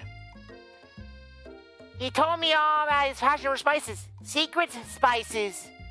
The man even gave me some to show me what he meant. He said it was a powder created from super duper rare dried flower petals, and that if I did him a big favor, I could have some of my own. Please, Miriam, don't tell me. So I filled my suitcase with them and brought them home. He was so nice. He even met me at the gate when I arrived. Later, when I cooked with them, a very strange feeling came over me, and the flavor was unlike anything I'd ever tasted. I think you're being very liberal with the meaning of spices here. Miriam, I think that was a drug dealer. I think you just cooked with drugs. Miriam, did you cook with the wacky tobacco? Did you cook with the Mary Jane? Did you smoke the weed, Miriam? Whatever. Anyhow, we both share an interest in cooking, so we stayed in touch, like pen pals. I bet you would love to know more about the new spices. Well, I'm definitely not supposed to share Colonel Sanders' secret recipe. To do so would be to be kicked out from paradise. And besides, I only know one of the ingredients, so I doubt it'd be much use to anyone. He'd crack that code. Please, please, please! It would mean the world to me. No one has ever known it was getting from you or Colonel Sanders. What do you think? Should you protect Colonel Sanders' secret or share it with your bestie? Sorry, Miriam, but you're just gone. You quickly think of a fake ingredient name. I don't know. How about it was Eye of Newt? I know, sounds like some kind of witch's potion, but what can you do? Eye of Newt? Wow. Her eyes light up imagining such a thing, and you figure that you satisfied her curiosity. She'll move on.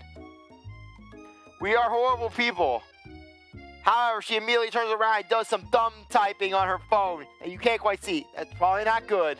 Or you can even ask her to confirm what she's definitely not texting. Or you can ask her to confirm that she was definitely not texting secrets to other people. You're interrupted. A wind rushes in. Cherry blossoms fill the air. It's Colonel Sanders arriving at your school on a horse.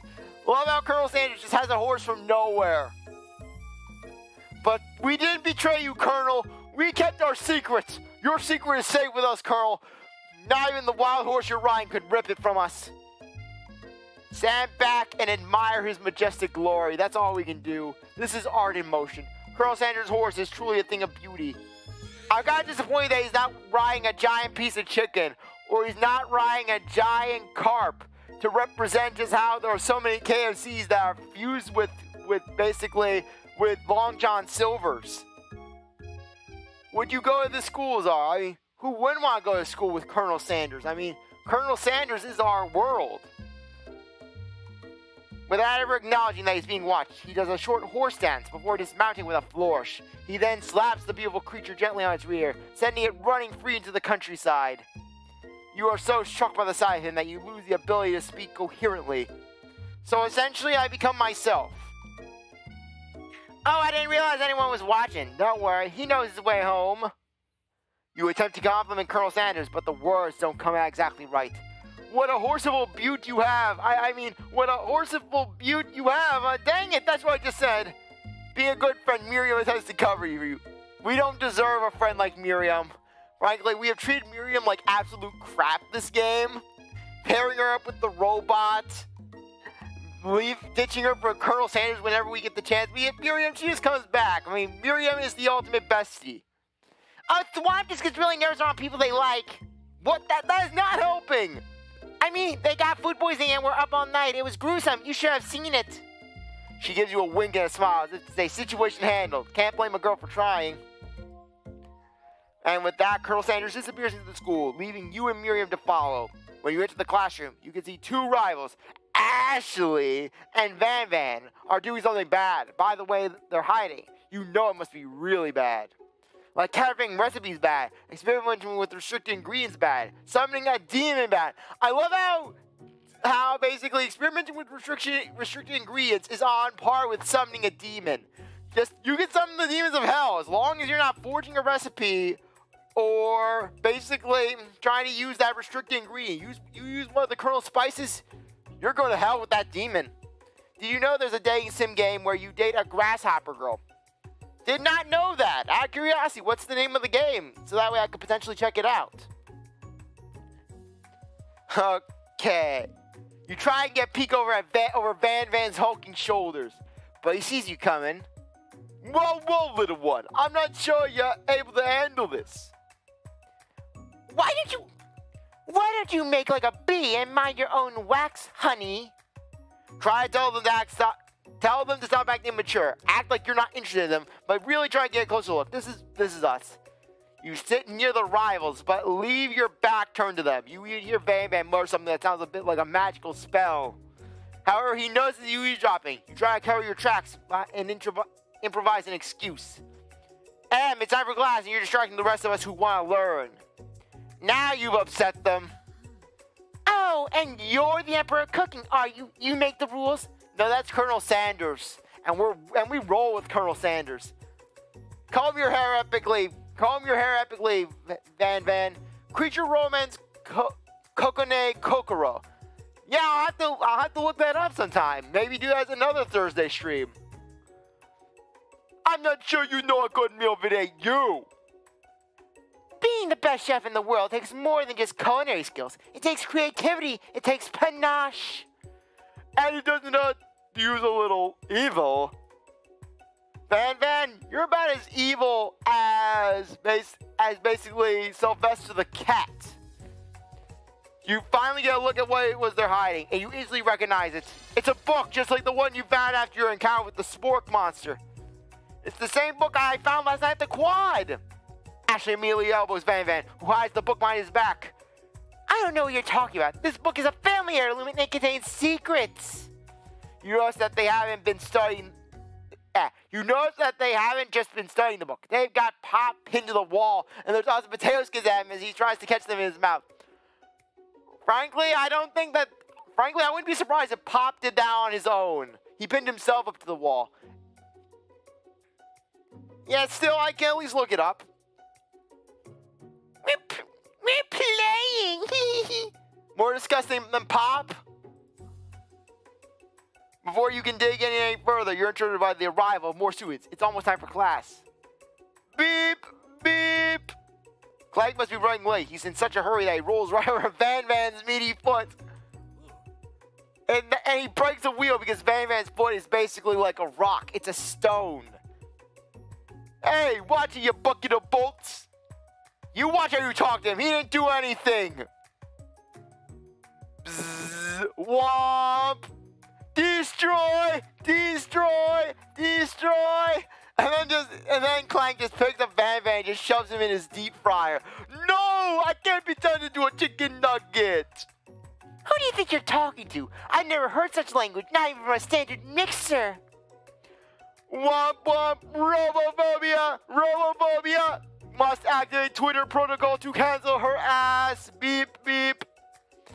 No, your mother was a stand mixer. Van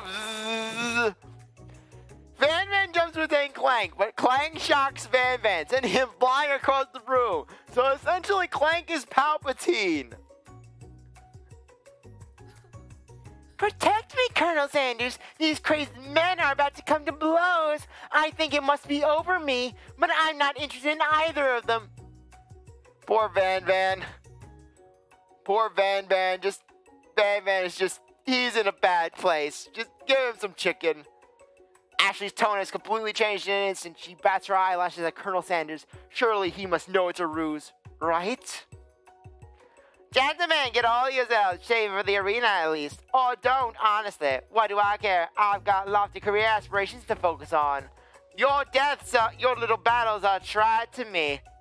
I will fight the winner and I will destroy the winner in a second and turn them into a delicious KFC meal with 11 herbs and 11 spices.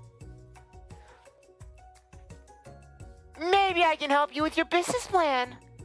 Just then, Sprinkles arrives to signal the true star of the class day. He's panting, which doesn't seem that abnormal. He's a professor, but he's also a dog. Students, please take your seats. I apologize for my late arrival. I spent the morning chasing a car all around town, and my tiny legs are very, very tired. But I'm here now, and I hope you're ready to learn. Rub his furry dog belly. He loves it. After he catches his breath, Sprinkles regains control of the classroom. Without further ado, we'll review the global history of my favorite fowl, the chicken. You all pay attention to the lesson, truly you do. Which is why in 1776, at the signing of the Declaration of Independence, it was the chicken who first signed the name. But you can't help but daydream about Colonel Sanders, and you miss most of the important parts.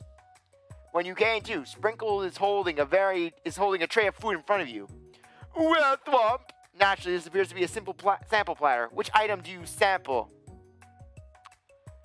Obviously, the dog biscuit.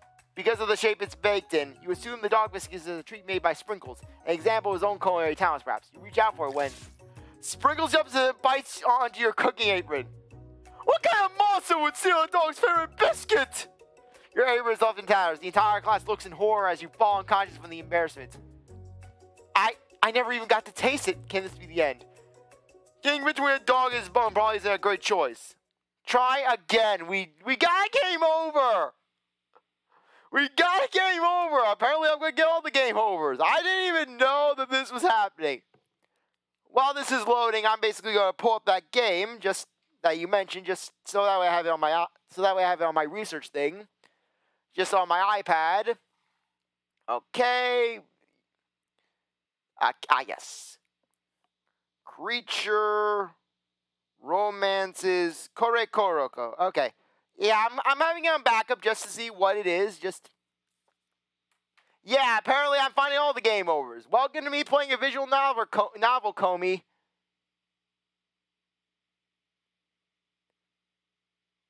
Like I said, it's not definitive that I'll play it. I'm just going to look it up to see just a general synopsis of it.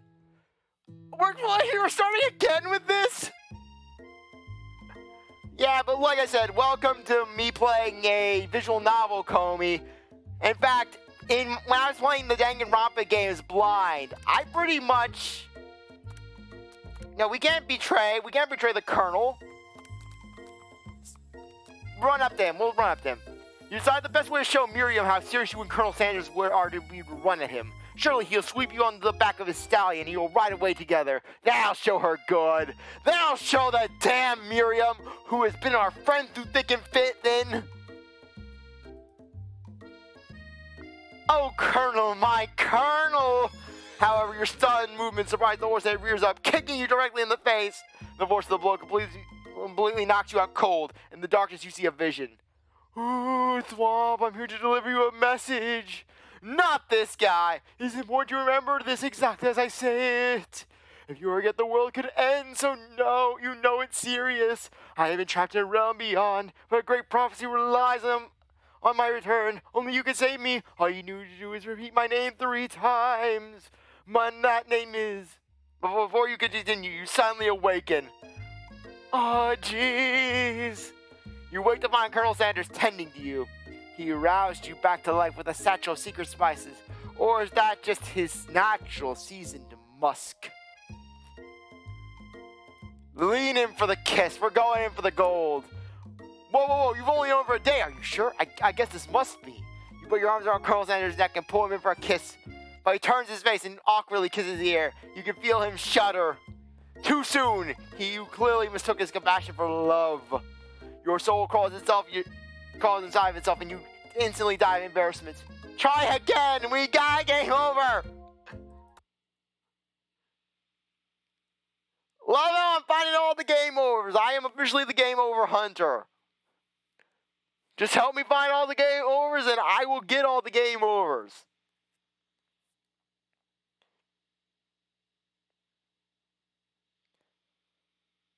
Oh yes, rest in peace. We died of embarrassment. We were too aggressive.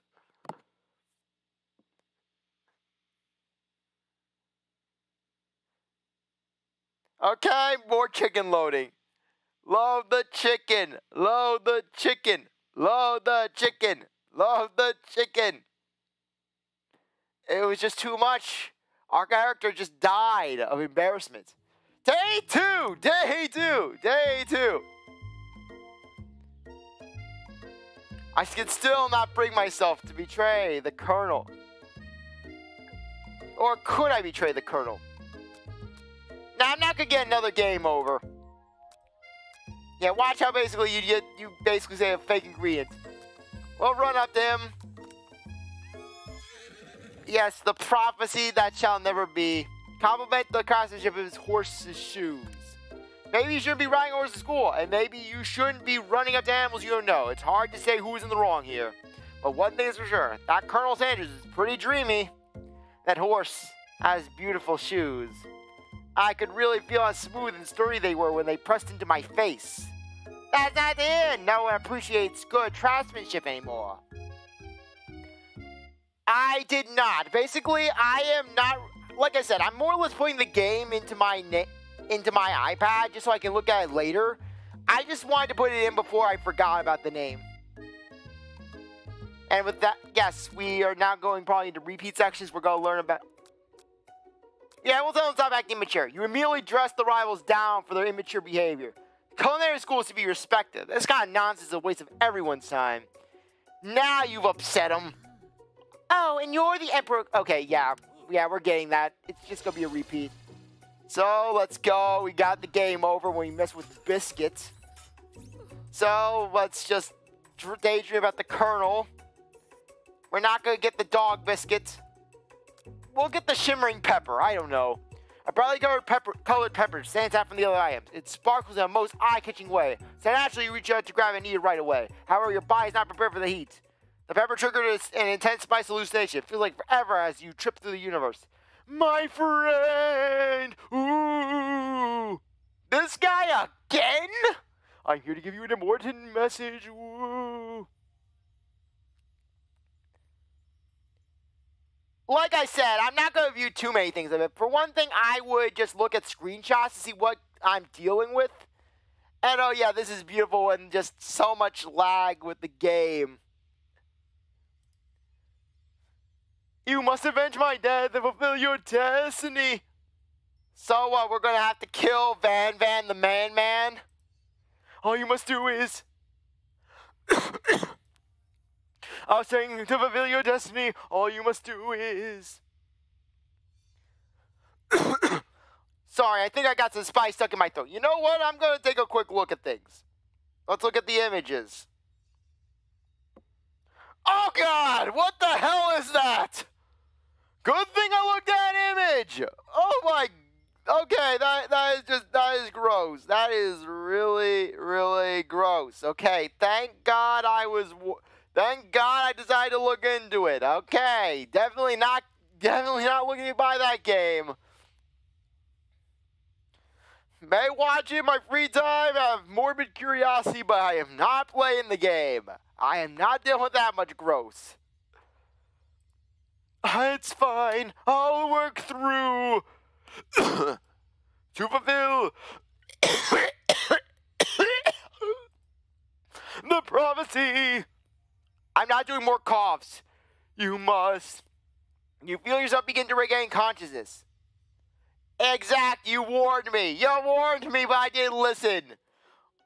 Oh, man. You come to it, but everyone is staring at you. The pepper was the last of its kind. That pepper was the last of its kind on Earth, and now it's gone forever. Why would you put it on a plate then?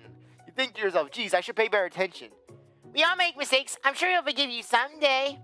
Come on, it's time for lunch. Before anyone can relax, the cafeteria lights dim, and your rivals enter to make a dramatic announcement. Today's lunch will be bad. Via time competition cook-off. The level of theatrics with these two is off the charts. Step up and tell them you're on. A bit of lunchtime competition. Count me in. I have to wipe the tables with these rules before I set my lunch down on it. Then so be it.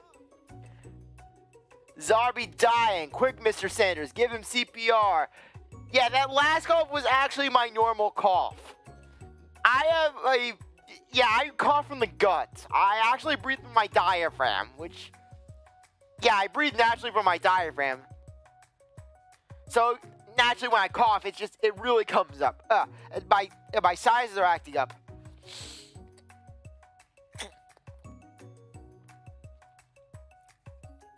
Okay, there we go. I'm not the fool, you're the fool. Looks like Van the Man just learned a lesson from the school of Francisca von Karma. Good one, Van. I like your gumption, the Womp. I've been watching your performance. Just as things reach a boiling point, Sprinkle steps in. Surely he'll put a stop to this madness. I don't know, he may be still pissed off after that pepper. No, students, please settle down. This is a lunchroom, not a sporting court. Finally, a little sense, you breathe a sigh of relief. At least not until we turn on the timer. Just then, a huge light blasts you in the face, flashing the word timer ready. That's what I'm talking about. Arroo! I stand corrected. The hard way builds solidly a foundation of confidence that cannot be swept away. And that's an original quote by me, in case anyone's wondering. I hope its message lifts you to victory. Like a diamond, I was formed under pressure, and now is my chance to shine. I will defeat you myself. You had his chicken and you made mashed potatoes and gravy on day one, and you're feeling like you're gonna press him again here. We're gonna throw Ashley out the window. It's time to boil some water for the potatoes. Think fast, as the timer runs down, you'll be forced to pick randomly. Always boil it at 100. Okay, 100. It always boils. That's wrong! What are you thinking, Thwomp? Get your head in the game! You're going to need to season this chicken before you cook it. You don't know Colonel Sanders' recipe exactly, but you have an idea. 11! That's right, you may not know all the ingredients yet, but at least you're getting in the right direction. Tail wagging intensifies. Now that you got some basic steps going on, it's time to elevate your craft. What's the vine offers flavor? Trust. That's wrong! I beg you to get it together. Get it on a dog. It's never the wrong time to beg for some dog. Next question. Craftsmates are rooting for you, but Ashley is simply stronger and faster than you. You better pick up the base you want to survive. When you were a child, your father told you never get where you came from. Every day you meditate on his advice and draw energy from that place. Where would be a great energy if you could come from it? Deep beneath the surface of the Pacific. That's wrong. Everything is wrong. Man the Man went to get tan while eating out of the can next to his nan. It's a horrible time to start forgetting things. Can you possibly cover so many wrong answers? Nope! Game or what? What? Apparently this is trial and error of the game. And I'm gonna get every game over, aren't I?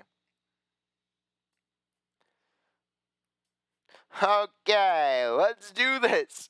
Let's try this again, shall we? Yes, I apparently lost. I could not recover. I am doomed.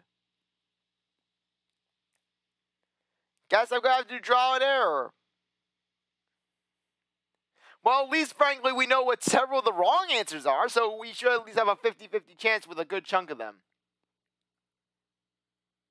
Okay, load up game. Okay, yippee! We're getting the competition. You're on. We got witness. Timer ready. Okay, let's do this. What? How is that wrong? Okay, 100 degrees Celsius. Oh, a boiling point of water. I am moronic. Oh, you think it's talking to? Yes, we already read that. 11, yes, we know about that one. Okay, let's elevate. Vigilance. Okay, we're getting that one wrong. Next question. She's stronger, she's faster. A small town where big dreams are born. Yes, thank you. This is your shine. You're not gonna miss it. Arroo! You try to shout the noisy arena and focus on your cooking. What's the sound of success? Sizzling. That's wrong. Don't make me get the Sprite bottle. Not the spray bottle, no. Is this the end yet? Yep, game over. How are there so many game overs in this game? Oh yeah, you too, Comey. I'm gonna be getting more game overs with Colonel Sanders.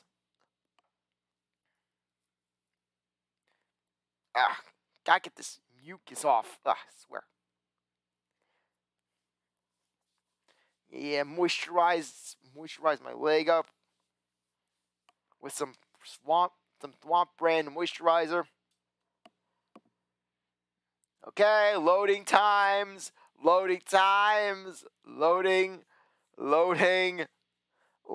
with lag.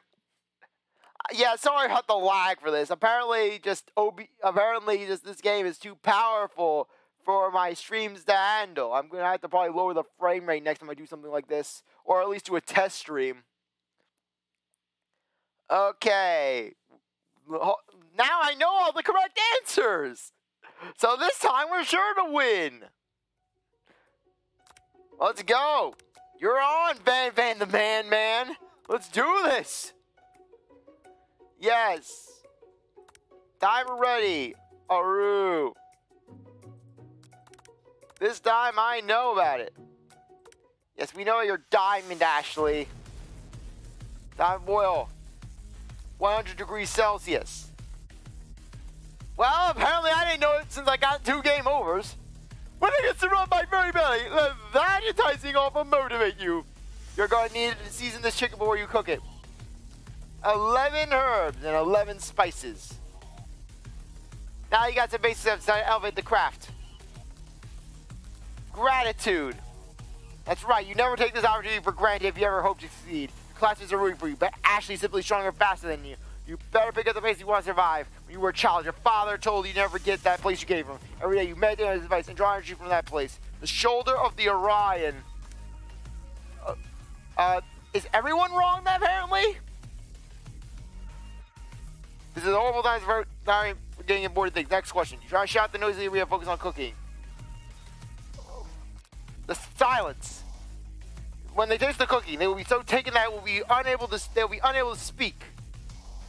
You notice Colonel Sanders out of the corner of your eye. I believe in you, Thwomp. He's actually cheering you on, which would be awesome, except knowing he's watching you makes you totally forget what you were doing. Now all you can think about is Colonel Sanders, Senpai. Colonel Sanders' face look out at the horizon. What are you thinking? You're I can look up at it. You are stranded on a desert island with only one desert cookbook. Which do you take? What a hunk! I know, right? You know what? Shouldn't you be focused on the challenge? You're falling behind. Colonel Sanders, you talking something. I don't know. I didn't read it. What does that have to do with crafting spectacular fried chicken delectable baked biscuits?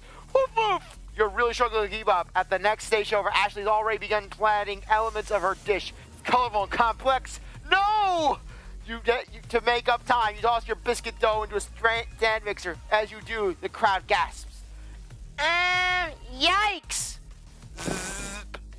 I know you love nothing more than seeing a fellow apprentice utilize that kitchen bat, but sometimes that means sacrificing the personal touch. You might not have any hands, but Thwomp does, and a good chef needs to be touching the dough to know that's when it's properly mixed.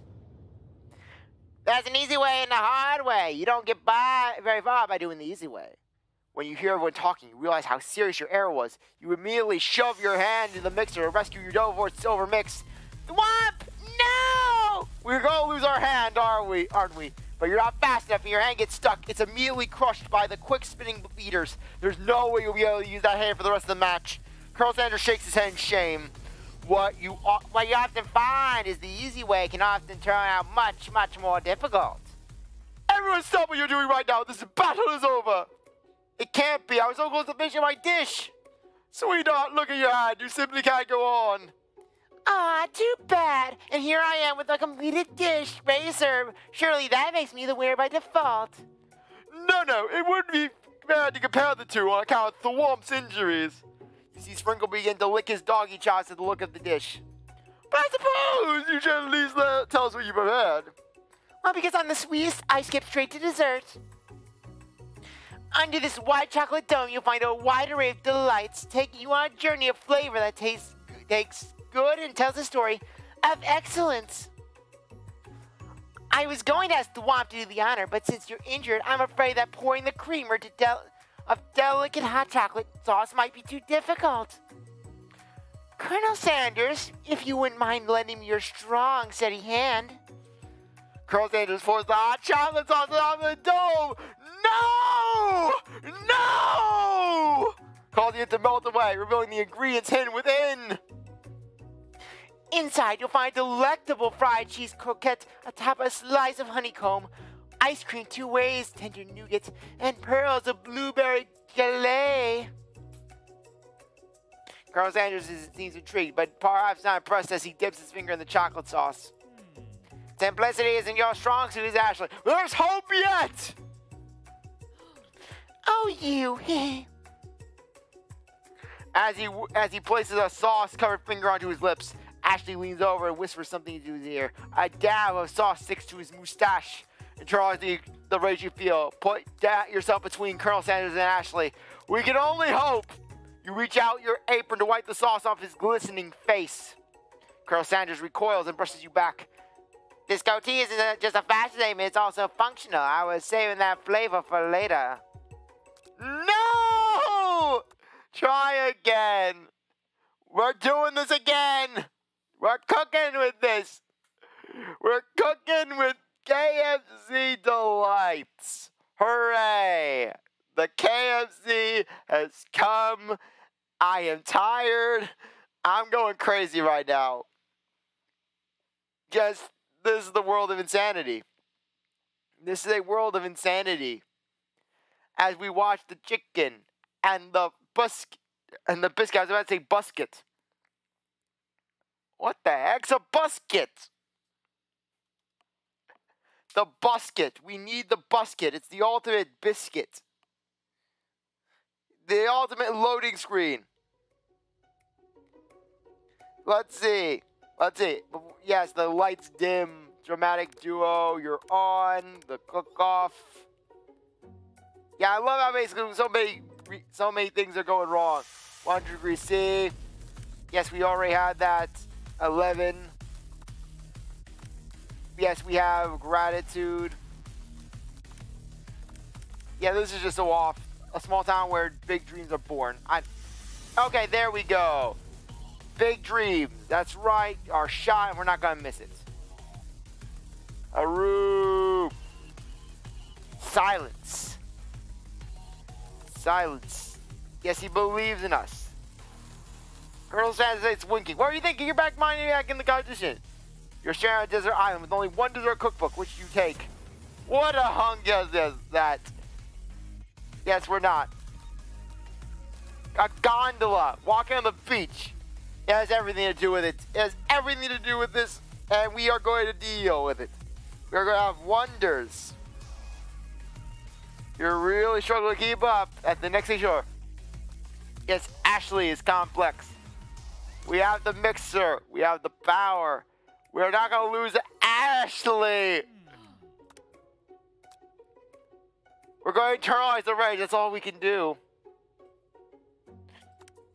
Your rage burns so intently within your eyes that they burst into flames. The flames cause your eyebrows to catch fire and turn to ash, and they fall off of your face, which means people will have a hard time understanding your emotions for the rest of the semester, perhaps forever. Embarrassed and ashamed by your poor performance, not to mention your crispy fried brow, you run away from the quad to be alone. The beautiful weather feels like an insult. Inside of you, a storm rages. It's Colonel Sanders. He's probably here to tell you that he and Ashley are in love and have decided to get married. No! We cannot lose Senpai! And you won't even ask you to cater his wedding because you're a terrible chef and an awful person! The dry-eyed, but he approaches you directly. I know you're hurting right now. Not just from the devastating loss, but from that run-in with the mixer and that small fire. We should get that checked out. I'm fine. Can't you leave me alone? I'm a loser. I'm not fit to fill your fryer. I'll never be a master chef. Well, it's part of life, not just for you, but for all of us. Do you think I've never felt anything? Of course not, Colonel Sanders, because you are a perfect being of power and grace. You are poetry in motion. That's exactly what I think. Well, think again. I wasn't always the man you see before you, enrolled in culinary school, incredibly handsome, successful, and motivated. Well, handsome, sure. I was born that way. But I've walked to other paths and arrived at dead ends. I was passionate about life, but I failed as an obstetrician. I was passionate about justice, but I failed as a lawyer. I was passionate about livestock, but I even failed as a mule handler. That one was especially humiliating. Mules can be so cruel. I lost my business partner to a gunfight. I didn't know. He foreseen my delicate ribbon tie and my well-kept beard, assumed that I've got it all together, which is true now, but it hasn't always been. Sounds like this guy could really use a hug. I resolved then that I was gonna amount to something. No matter the hours, labor or money would cater me from giving me the best I had to give. As Colonel Sanders changes focus, you can see something ignite inside him, a burning passion. One has to remember that every failure can be a stepping stone to something better. My new dream is pure. It's honest. It's something that a humble man in a crisp suit can be proud of. I will create a new chain of chicken restaurants that will bring joy to the entire world to make up for my past misdeeds. Are we going to get hammered with some intense KFC lore? Yay!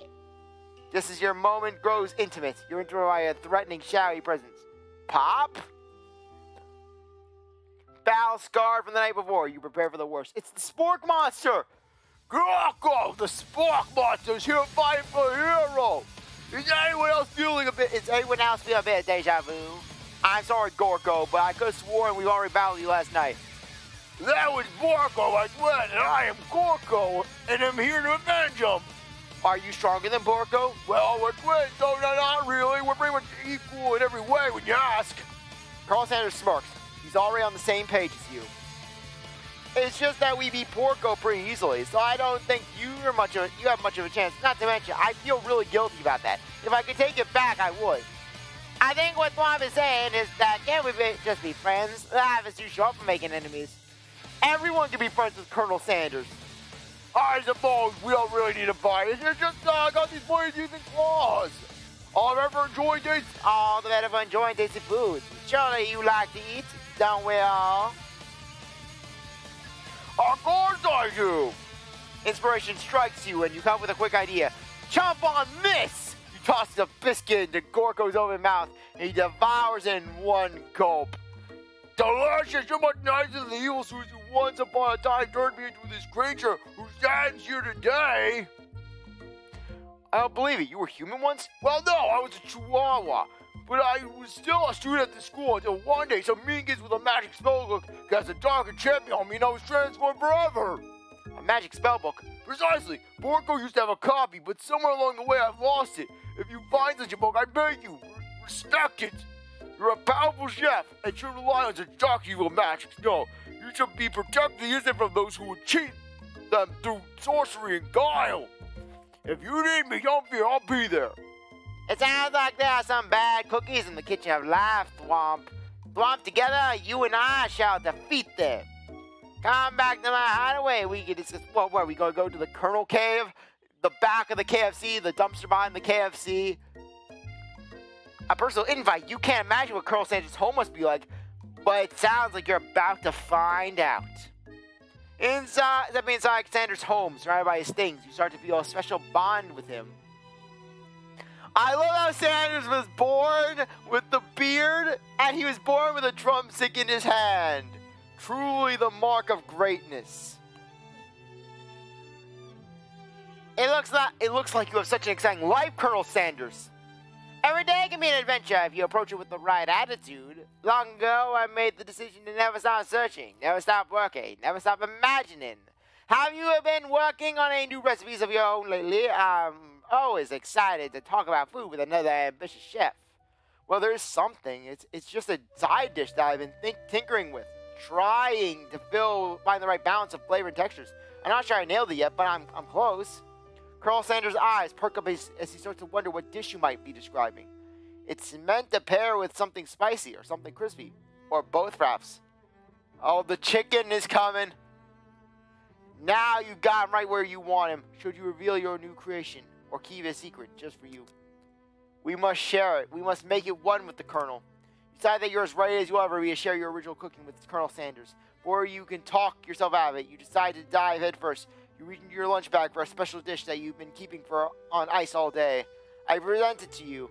My original coleslaw. The shredded cabbage dish glistens in the light of Colonel Sanders' Luke's hideaway. Magnificent! Together you chow down the creamy slaw until just a spoonful remains in the bowl. Do you mind if I hold on to the last bite? I'd like to have it around so I can taste later and think back on this moment. You offer to make him more, but he seems like a very sentimental kind of guy. Sure, why not? Please make yourself comfortable. I'll be back in just a moment. You realize now would be the perfect time to do some snooping. Around the room are various items that you can look close at. Each item seems to radiate memories and emotions. To tap an item to discover more about the Colonel. This must be where he keeps his secret recipe. You think for a moment, what number is important to the Colonel Sanders? Then it dawns on you. As soon as you turn the dial to 111111, the safe opens. Inside you find a single note. Can chicken be prepared? Sashimi style. Time of the hour to discover more about the Colonel. An adorable little baby voice crawls around the floor. From the goatee and mustache comic sports, you figure this must be Colonel Sanders himself. That, or maybe it's the drumstick that he seems to be waving like a rattle. Who finds a baby picture of just themselves? I was the same kind of person who would make their own face the logo of the company they found. Am I right? Now and I have to discover more. This photo appears to be Colonel Sanders, except he's an old man visiting the pyramids of Egypt. Maybe this is where he discovered one of his secret herbs and spices. One of the framed photos shows an old man who looks a bit like Colonel Sanders, standing with a friend. The old fried chicken drumsticks appear to be cheering with them. You look closely and see that there's a short inscription. I wonder who my friend Pete is.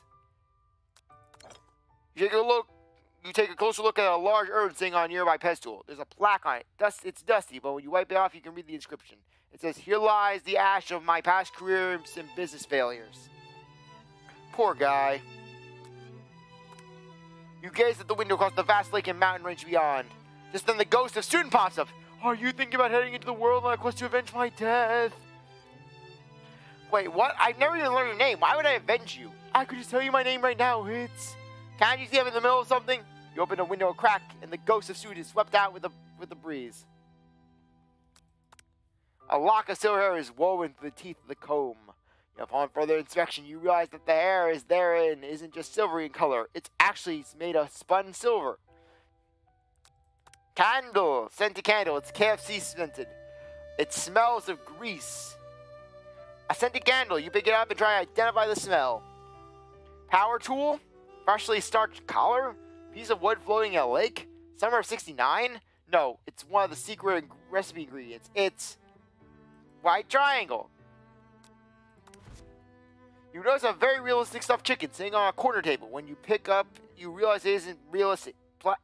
It's real. Taxidermy. Taxidermy must have been important to Colonel Sanders when he was alive. A little note clipped to the chicken's foot reads, "The true state bird of the great state of Kentucky." Now and I am discovering more. You open the door to Colonel Sanders' closet and find a row of his signature white suits hanging within. You take one off its hanger and try it on. The jacket is a bit big for you, but it's soft and comfortable. You give yourself a deep hug, breathing in his scent. They say that home is where the heart is. Is this what they meant? Or you can look any further. You hear Colonel Sanders returning. It's a new dish that he's been working on. He wants you to taste it. You try to act casual until he asks you why you're wearing his jacket. I don't usually loan those out, but I must say it does look good on you. Oh crap, the jacket! You forgot to take it off. You tell him, I don't know. We tell him the big move. He's gonna laugh. You tell him you're cold. I'm so sorry. I didn't mean to do. I just got a little cold and thought this might warm me up. Colonel Sanders smiles and scoots close to the fireplace. It's warm by the fire. Why don't you come a little closer? Suddenly, everything feels like it's moving too fast. Final exams are tomorrow. You should be thinking about what you're gonna cook. I should be home studying. Overwhelmed, you take off the jacket and run out the door. But the thought of leaving Colonel in the midst of such an emotional breakthrough gives you pause. You stop yourself. Colonel? Yes, CzarThwomp? I honestly think this is the beginning of something wonderful. So much fried chicken. I think you're right. We should take things slow. You talk late into the night and drift off into a slumber. Dream sequence. Everyone's on the chicken. The dead, the living, the boys, the girls. You wake to a beautiful morning in Colonel Sanders' hideaway. Did you make the right decision on how to respond to Colonel Sanders? Only time will truly tell. Today is a day that could change the rest of your life. You think about the new ingredient you just learned about. White box. In some jurisdictions, white box isn't even legal. But if the recipe is a secret, how will they know? Your thoughts are interrupted when Colonel Sanders emerges into the room. He's holding a gorgeously plated breakfast, and your mouth waters at the sight of it. Here's a simple breakfast that I whipped up. It's meticulous. You taste Colonel Sanders' food, and it takes you on a journey. When you return, he's waiting to ask you an important question. So, would you say that we're the perfect match? How presumptuous. My cuisine, your taste buds, that is. Such confidence, such grace. Could he be the world's greatest gift to cookery? Flatter him. You know, I think we make a great team. A single tear begins to pool in the corner of his eye as he gazes out the window. And with the right business partner, I know I can't fail. Business partner, could he be talking to you? It's happening all so quickly. Overcome with emotion, confused by your feelings. You're on the verge of tears, unable to speak. The only answer you can find is to run out the door and get home.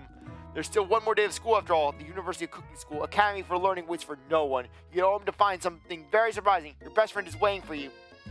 Where have you been? Because I had one heck of a night. Oh, please tell me you did not get the second base with the robots. Please, Miriam, please. I'm worried for you, girl. I've been desperate to talk to you about it, but I couldn't find you. I got worried that something had happened to you. It's okay, I was just... But now it turns out you're fine. I can actually get you speed up me on the saga of Miriam. Sure, but... You will not believe what happened to me after school yesterday. I went on a date with the robot. You went on a date with the robot. She's dating the robot, everyone. There's hope for you yet, Key Boy. I think I can believe that. Since I've been partnered up with Clank, I see he asked me to go out with him. Of course, I know you better keep your dials turned to polite and respectful. I'm not that kind of girl. Of course, because Miriam has standards. But he was just interested in spending some one-on-one time together and getting to know me, and I said, hey, yeah, sure. I didn't get to know the little metallic guy. Long story short, he took me skydiving with his friends, but then quickly spiraled out of control. Did she just say skydiving as if that's a typical first date to go on with a talking pressure cooker? And now I'm not sure where we really stand. You don't give Miriam the time to tell her whole story. However, bottling up the details of your own night is just too much to bear. And I went on a date too, back to Colonel Sanders' house, where I spent the night with him. You what? Nothing happened, but the emotional connection was wowzers. Okay, first we have deets. And now wowzers, yes. Miriam tells you to move on from this whole Colonel Sanders obsession, focus on school. Freaking screw you, Miriam! We are not moving on from Colonel Sanders. He's the light of our day. If being obsessed with Colonel Sanders is wrong, you don't want to be right. Freaking, you are out of here, Miriam. I don't care. Out of this house, Miriam. Out of this house. We don't need you, Miriam, and your bad tastes. After a short argument, you both agreed to go your separate ways. Freaking Miriam's dead to us now. Miriam's dead. Rest in peace, Miriam. Press F for Miriam because she is dead. When you arrive at school, you encounter your rivals in the quad. You doubt from a distance that they're picking up Pop, though he himself might not quite grasp that fact because, you know, he's Pop. What's a sweaty? That's delicious. I swear Pops is going to burn down the world one of these days. The world will burn and Pops will just be standing there laughing with his juice box. Oh, great. I'll order you up one right away. I'm my swirly with sprinkles, please. Swirly sprinkles is a dog and a treat. You can get your swirly dip too. Why don't you pick on someone your own size? Because I'm literally the biggest boss at the school. There's that horse that Colonel Sanders rides to school, but who would dare... There's that horse that Colonel Sanders rides to school, but who would dare pick on such a gentle and beautiful creature? You've got some nerve thwomps and yes, I pick on a defenseless horse. Now you're twisting my words and I won't have it. You clench a fist, but from the injury from yesterday's mixer accident, it makes you wince in pain. Doesn't look like you can go cooking like that. Might as well just give up.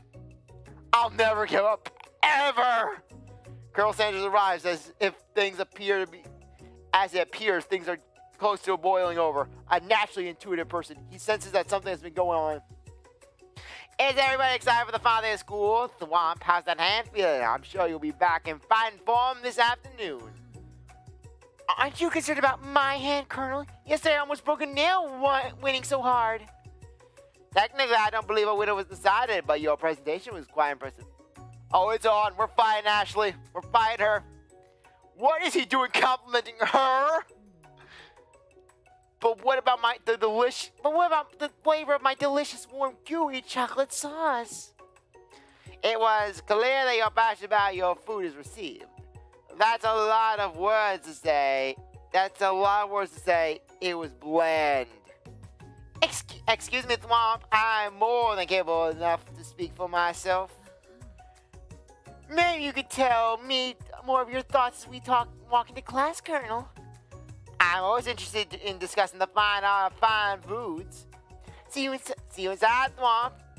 Annoyed by Colonel Sanders' inability to see Ashley for who you know she really is, you walk across the quad to get some distance. In an attempt to distract yourself from how slight you feel by that interaction with Ashley, you take out the spellbook you recovered yesterday and start flipping through the pages.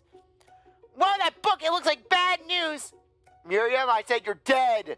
Oh, it looks like we brought Miriam back with the Necronomicon because she's supposed to be dead. She freaking dissed our Colonel. She dissed Colonel Sanders Senpai.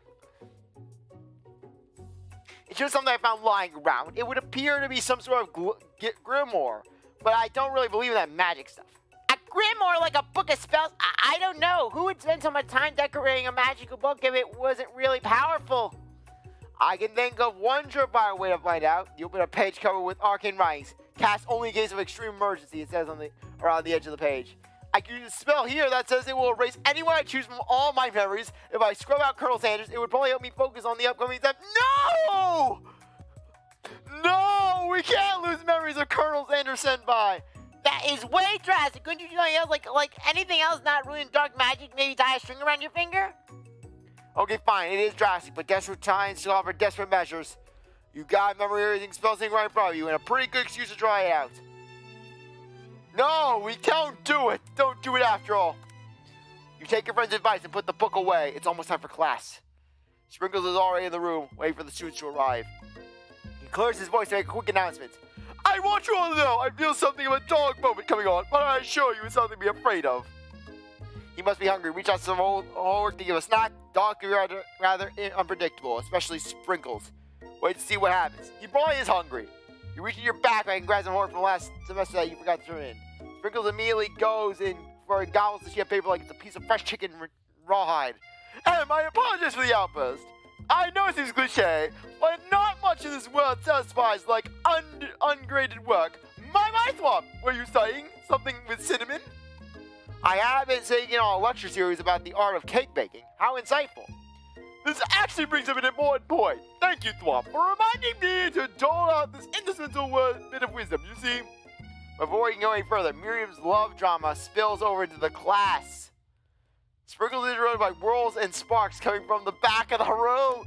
Oh no, the robot's going on the rampage. I told you to save it for after class. You think I wanted to be thrown from a plane strapped to a stranger? Miriam and Clank appear to be arguing, but you still haven't learned to speak Clank's language of mechanical noises. Whirr. But no, you had to shove me off your cool kids friends. Yeah, shove off your cool kid friends, Jeff and Joe, J and J forever. Why just want a triangle in midair as we descend?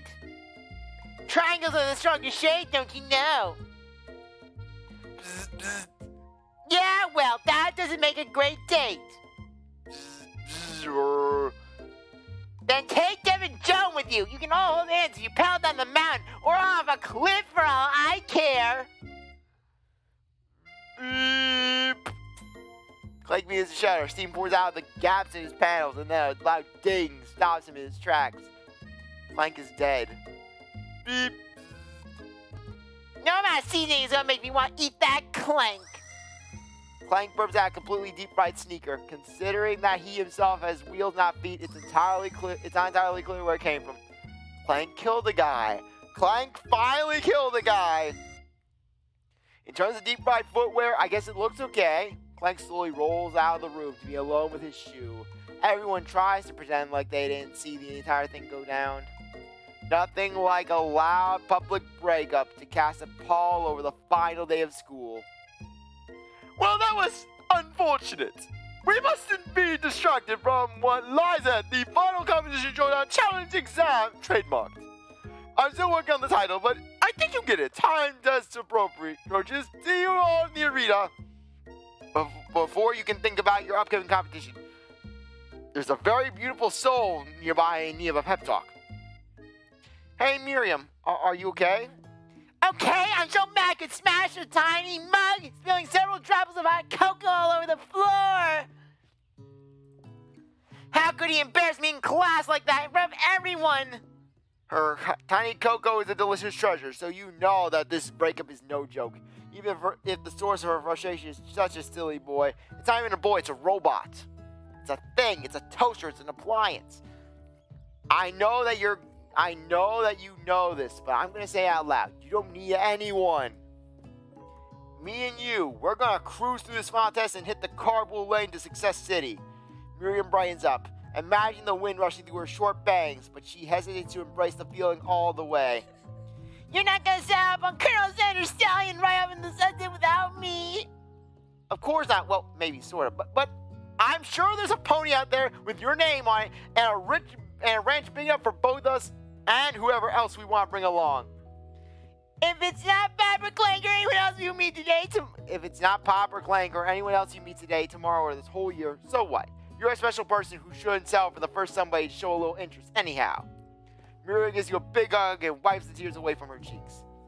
I should really review my menu for today. I'm gonna make a very special soup. Is it gonna be made out of battery fluid to battery acid to help Clank out, to seduce Clank? I bet that Professor Dog's gonna love it up. While you were pep talking Miriam, you completely missed lunch, but that's okay, because you had a better idea of how to spend the time before your exam. Decide to head to the arena early to practice a dish. This is it, the location of your final challenge, a test of will, a test of courage, a test of talent, and a chance to beat the pants off Van, the supposed madman, and his eviler counterpart, Ashley! As planned, you begin to work through a quick test of your recipe you've been working on, Thwomp's famous chicken pot pie. After practicing for months, making this dish comes second nature to you, and you're able to quickly get a fresh pot pie in the oven. But as soon as you do, your cram session is interrupted by Colonel Sanders. Thwomp, what are you doing here? There's still time before the final exam. Oh, just take it all in. I'm big into visualizing success. I'm looking at my station and picturing my victory. The pot pie has begun to bake, and the smell is slowly filling the space around you. Visualize, huh? That's too bad. I was hoping you're cooking something delicious. You usually happily share your food with anyone who is hungry, but the last time you let Colonel Sanders get in your head, it cost you a cook-off. You decide that it's time to put your cooking above your romantic desires, but that decision gets hard to stick to when the oven timer goes up behind you. Pass up to the practice dish. Okay, you got me. I'm doing a little bit more than visualizing. I know, my nose can smell pot pie from 400 yards. That's an oddly specific distance, but you'd expect nothing less from such an oddly specific man. You knew it was a pot pie from just the smell? Not just a pot pie, but a chicken pot pie with an all butter crust. And my nose is telling me something else. Oh no, it's burning! No, I can smell that it was made with a heaping helping of TLC. But it'll probably stop burning any second if you don't pull it out. The moment of truth. Wow! It's the best pot pie I've ever tasted. I've always loved country cooking and I can eat this all day. There's no time left. The final showdown is about to begin. Sprinkles lays down the ground rules. There are no rules, that is, except to cook with everything you've got. You step up for the cook-off of a lifetime. You decide that mac and cheese plus the pot pie you've been practicing are just the dishes that'll put you over the edge for victory. Meanwhile, both Van and Ashley are preparing wildly elaborate dishes for their usual over-the-top selves. Miriam has her giant magnifying glasses, several sets of tweezers. She's definitely preparing to go big, going small. Colonel Sanders seems to be harnessing his 11 herbs and spices, but he's trying to find a way to improve on something perfect, his original recipe fried chicken. How can you improve upon perfection? That's maddening! The intensity in the room starts at full 10 out of 10 with a frenzy of action. Everyone is calling out really cool special cooking moves as they prepare their food. Wow, this is getting serious. Colonel Sanders batters his chicken as he levitates through the air. Egg wash! Miriam furiously injects ingredients into an itty-bitty pot of broth. Best friends, faster blaster! Van flexes his pectorals as he chops a sea herb. Let's rockin' roid! Ashley scoops her pastries off of a tray with lightning speed, and I spat on my screen. It's personality spatula, even Clank gets on it. 5-dial pressure point chicken cooking technique. Wait, when did Clank learn to speak English? It's the singularity, as was foretold. We mustn't let it happen, or the appliance uprising will take us all. Self-destruct. Bang quickly unplugs Clank and rolls him out the back door of the arena. Clank is dead. Clank is dead. Van killed Clank. As you frankly prepare your dish, you notice Ashley has her spellbook out. Is she going to use some dark magic to turn the tide? You've got a book of your own, and you're desperate not to see her win another battle. Should you take this opportunity to fight magic with magic, even if it's most certainly evil magic? Colonel Sanders said to do it the hard way. The easy way is sometimes the more difficult way. Do it the hard way. Who needs magic when you got passion? I'm going to do it the hard way. Colonel Sanders sees that you chose to win on your own terms, and he gives you a subtle wink from across the room. I believe in you, Thwomp. Miriam notices too. And I've always believed in you, Thwomp, since we were little kids, because I'm your best friend forever. You turn to notice that Miriam is at your station cheering for you. Miriam, what about your dish? If you're cheering, then who's cooking? Thai food, short cook time. I'm actually already done, so I thought I'd help you. Oh, that's sweet, but Miriam tosses a handful of spices directly into your boiling noodles. It's the secret ingredient. However, she doesn't know that you lied and the ingredient was made up. And where in the world did she get Eye of Nuke from? The boiling pot explodes, and Miriam flying backwards. The watery noodles begin to swirl in the air, bubbling into a dark cloud that thickens and coagulates before your very eyes. It is I, Steve the Spork Monster. Steve, what happened to Gorko? You're not here about me, are you? We Spork Monsters, I mean. I think Gorko had the day off, but you have gone to Steve, and I hate the battle, so I think you're doing pretty all right. Oh, hey, you're in the middle of cooking competition. I love this stuff. It's better than TV. You crazy kids and your culinary skills really impress me. Mind if I hang out? I'm sorry, Steve, but I'm kind of in the middle of something. Do you mind? Steve the Spork Monster notices that you've got a Grimoire stashed beneath your cooking section. I see what you're up to. Crisscross the magical lines and actually something me, huh? Yeah, you got sort of. If you're here, would you mind tossing some fresh noodles into a pot of salty water? I love to. I always wanted to be a top chef, actually. You know, when I was just a little sport pup back in the old country. You can feel Spork Monster winding up to tell you a very long and involved story. You don't know exactly where they came from, but it seems like it was probably lonely there. Actually, you know what? Maybe you should watch in the stands. I really need to focus on this competition. I understand. It's kind of like that time on school that I had fallen asleep during scare tactic class and when I woke up. You toss a serious stare at Steve, and he takes the hint. Never mind, I'll tell you later. Good luck. Having suffered this huge setback, you don't know if you could ever win. Summon the power from within. I could do this. I have what it takes. I came here to win. Your hair turns mac and cheese orange as culinary energy flows through your body. My heart is pure. My hands are steady. My taste buds are preparing their eyelids for... Yes, Thwomp, you are the chosen one. You will avenge me. The power you've been summoning immediately fades back out. You interrupted my inspiring monologue. Sorry. My heart is pure. My hands are steady. My taste buds have been bearing their whole entire lives at this moment. I will show the world my cookery. You begin to levitate off the ground, energy coursing through your body. You know that with this power you can do anything except turn back time, which would be super useful because, well, you're powering up your chicken pot pie overcooked and the oven can't be served. But don't worry, dear Thwomp, you may even suffer some backlash, but that all is lost. Rest with your fortune. Colonel Sanders decided that you have earned his support. I've been watching you today, and I must say I'm truly impressed. You've been tanking on your feet and rolling with the punches. He steps up to your station and stands right beside you. I'm here to help. All you've managed to make is mac and cheese. Time is almost up. You're going to need it. But Colonel Sanders, what about the test? What will happen to you? What about the rules? Following the rules has never been my thing. I follow my heart. What a guy. Colonel Sanders unfolds a delicate white towel to reveal the most delicious fried chicken tenders you've ever laid your eyes on. And besides, something unexpected, sometimes unexpected combinations can have surprising effects that surpasses their individual efforts. Are you suggesting if we combine forces, we can form the perfect food union? Time's up, students! With time expired, the moment of truth everyone has been waiting for. You must now prepare to present your dishes. A handful of students stand tall, but the class seems incomplete.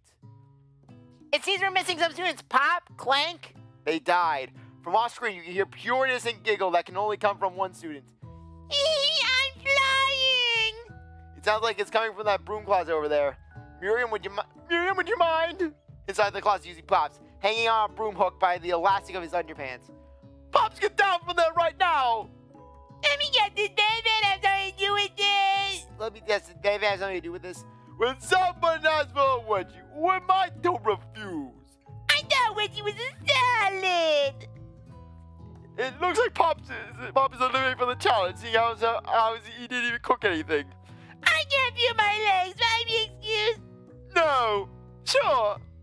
You kids and your pranks, I must say it's not the worst prank in UCSAL history, but it's not exactly yearbook material. Wait a sec. Pranks, clank! Where did that pressure cooker roll off to? You wait to hear the signature word, beep, or other onomatopoeia, but there's none. Somehow he must have gotten unplugged. I guess we'll have to figure that out later. That leaves only 4 remaining students. Please collect your final projects. Yes, it has been a long semester. Wow, 3 whole days long. But after days hard work, the 5 has finally come for me to eat. Miriam, please step forward. Now describe your dish. I made tender udon noodles and savory soup. My word, it's so delectable. Is that a teeny tiny neuromaki I spy floating in this itsy bitsy bowl? Yes, Chef. Please call me Sprinkles. Chef is my father's name. Yes, Sprinkles. And some green tea made from baby tea leaves I picked myself. Sprinkles carefully sniffs around the dish before opening his mouth and letting just the tip of his pink dog tongue dip into the bowl. Sublime! Would anyone else like a taste? Oh, come on now. I'm not one of those dogs who doesn't floss. I even have a really cute electronic toothbrush for dogs. Fine, I'll enjoy it all by myself. And in a flash, the entire meal has been devoured. Not that it took much. It was less than a thimble's worth of soup. A+, rarely do I taste a dish with as much love as the one poured into yours. Maria is overjoyed. She gives you a big hug. Thank you, Thwomp, for helping me to believe in myself. Van, you're up! Now describe your dish. I made uni over smooth egg custard in an egg-tuned urchin shell topped with caviar. Did you skewer one type of urchin with spines from a second different colored type of urchin? Yes, Sprinkles. A bit much, don't you think? That's exactly why I did it. A bit much is kinda my brand, doesn't it look cool? Sprinkles leans to sniff up the uni, but he can't get his nose closed on account of all the spikes. He begins to paw at it erratically, causing the custard to slosh around. Woof woof! Please be gentle with my cuisine! Arrgh. Finally, Sprinkles goes all in, tongue first, but he can't get past all the needles. He reels back as his tongue is poked and prodded. Ouch, my tongue! The professor appears to be having an allergic reaction to the sting. I can't eat this! I'm seeing bug in my tongue! It's bad! A stunning turn of events. Who would have thought that serving food in a bowl made of needles could make it difficult to eat? Dejected, Van does not go gentle into the night. Van has died. Press F for Van. Press F for Van. Disqualified for glamour? Don't discount simplicity! I could die by hot nothing! This is the life you want of me! I'm gonna start the Popeyes! I'm gonna form Popeyes and we're gonna kick your ass! Before forcing us to endure his swollen tongue for another moment, Sprinkles graciously laps up a bowl of milk. I know. Yeah, I'm a dog. I can drink milk. Get over it. Sometimes it helps calm my agitated tongue. Next student, Ashley. It's time to step up. Now describe your dish. I made an abomination of hell. Orange blossom Turkish delights in a light rose water sieve, topped with French margarine and connected by sugar glass. That actually doesn't sound too bad. Indeed, it's quite delightful. However, I'd ask that you please refrain from eating it or attempting to taste it in any way. It's very fragile, meant to be a display piece. Don't eat the food at a cooking school? Don't eat the food at a cooking school? Got toast in your ear or something, Thwomp? I told you, it's a display piece. Actually, I must say it's beautiful. However, this is a cooking competition at a cooking school. Yeah, which is why I cooked it and did an extremely good job at cooking it too. I didn't realize we were having an eating exam. If I wanted to be judged on eating, I'd go to the College of Eating, School for the Hungry. I suppose you could smell it if you absolutely insisted, but don't breathe too hard. You might disrupt the sugar spiral. If the food cannot be eaten, it cannot be judged. You are disqualified. Think on, thoughts. Rage overtakes Ashley, and she finally cannot keep her toothpaste routine up. You wouldn't know high-end cuisine if it cooked you! And with that, Ashley swims off to rededicate herself to being the best, but this time without being shackled by trying to be fake nice and liked by everyone. This is the last you ever heard of me either. If this class gets much smaller, I'll be teaching myself. You and Colonel Sanders, the last cook, step up together. Two chefs! What began as a bowl of delicious mac and cheese has become something else. He examines it closely, sniffing and eyeing the bowl. Uh-oh, I don't have a good feeling about this. Somewhere in the room, a little drum roll plays. This is what I thought I've seen. Everything in this kitchen. You give me this thing, and completely blow me away in my 49 dog years of life. I never tasted anything so delicious and perfectly balanced. It's so delicious, in fact, that everyone passes the class. Even the demented child. You pass, and even you get a pass. Everyone gathers around and partakes in the mac and cheese bowl. They all seem to transcend this reality into another dimension. You win. Together, you and Colonel Sanders have made a new menu item. The new menu item is so impressive that even Van and Ashley are drawn back by its magnetic fragrance. When they gaze on your mac and cheese bowl, they admit that you are indeed an excellent chef, and they cry. Sprinkles declares that you have passed. Everyone has passed. There was supposed to be more battles, but come on, how could they be better than this one? Now the school year is complete and everyone has graduated. The students return for one assignment, to get their groove on. The cafeteria has been completely redecorated in order to serve as the site of the school's graduation dance. Compared to the massive high-tech cooking arena, the humble decor seems downright cute and cozy. DJ Dog is in the house! Ooh, ooh, ooh, ooh, ooh. Really? Where's the sus comment? I swear, where's sus? We need sus right now. You knew that Sprinkles was a master chef, but also a world-renowned turntablist? Who says you can't teach an old dog new tricks? Van and Ashley tell everyone that they've committed themselves to righting the wrongs they did while they were villains. And Van decides to just wear even less clothing. That is Van's philosophy. For a moment, you actually believe them. Not another haunting. No ghost allowed graduation. It's clearly written in the school bylaws. I was actually never a ghost. It was all a trick to finally get you to know me. Well, you failed! Now go drown in the river! Oh, amusing. And now that everyone's together, the Spork Monster, he totally is mellowed out. Everyone, the Spork Monster is no more. From here on, I prefer that everyone prefers to be by my new name, the Party Monster. Everyone tries to finish what he has to Student tries to finish what he has to say, but everyone is too wrapped up talking to Spork. Sorry, Party Monster. Dejected, student walks off. Maybe things didn't work out for Miriam romantically, but she found love in her cooking, and you know she's gonna do great. A red carpet rolls out across the floor of the ballroom. It's like a Hollywood movie premiere. Who could command such an entrance? It's Pop. He's arrived late to the dance, but apparently for good reason. Walking the carpet, you see atop his dirty little chef set. A crown? Who voted for Pops? When he threatened people? I kidnapped your family. You guys will be proud king or I'll kill them one by one and put them into my cooking pot.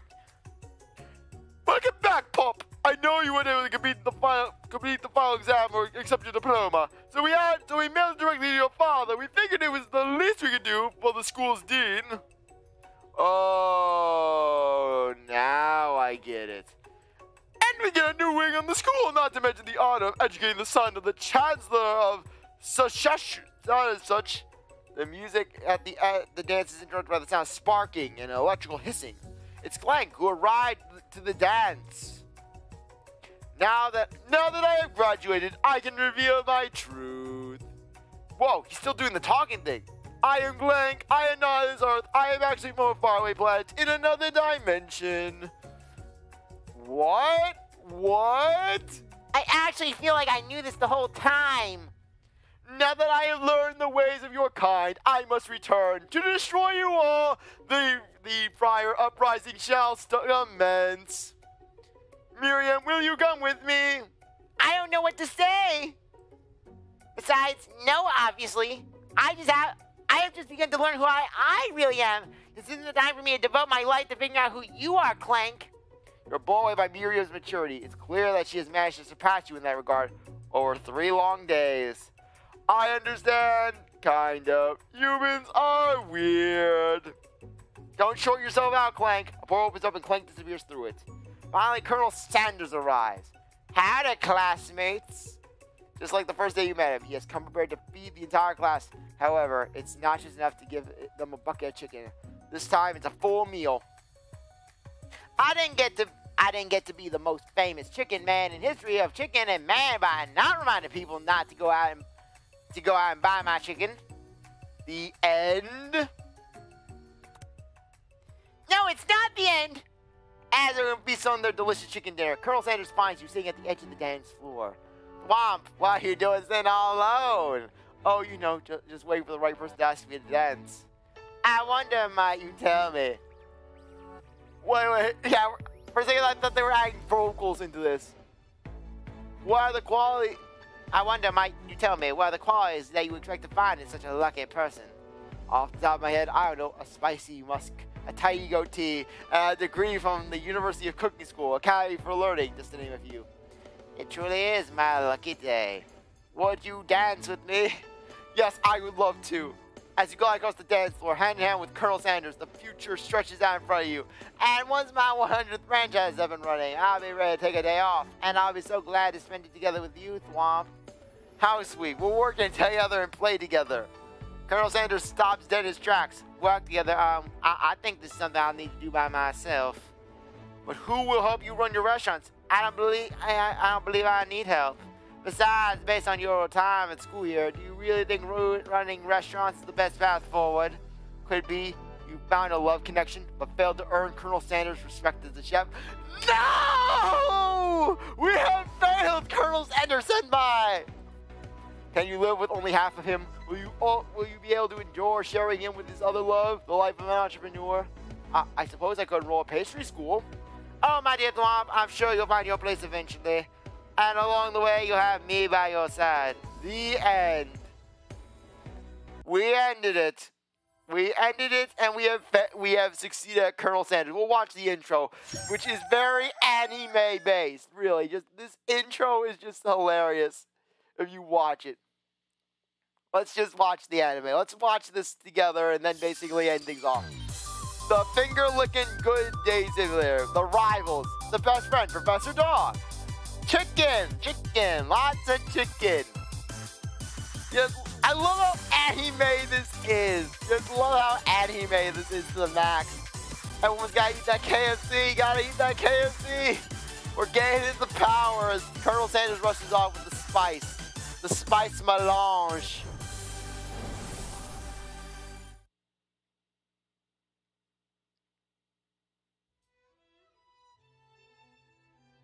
Okay, anyways, I think now would be a good time to end things off.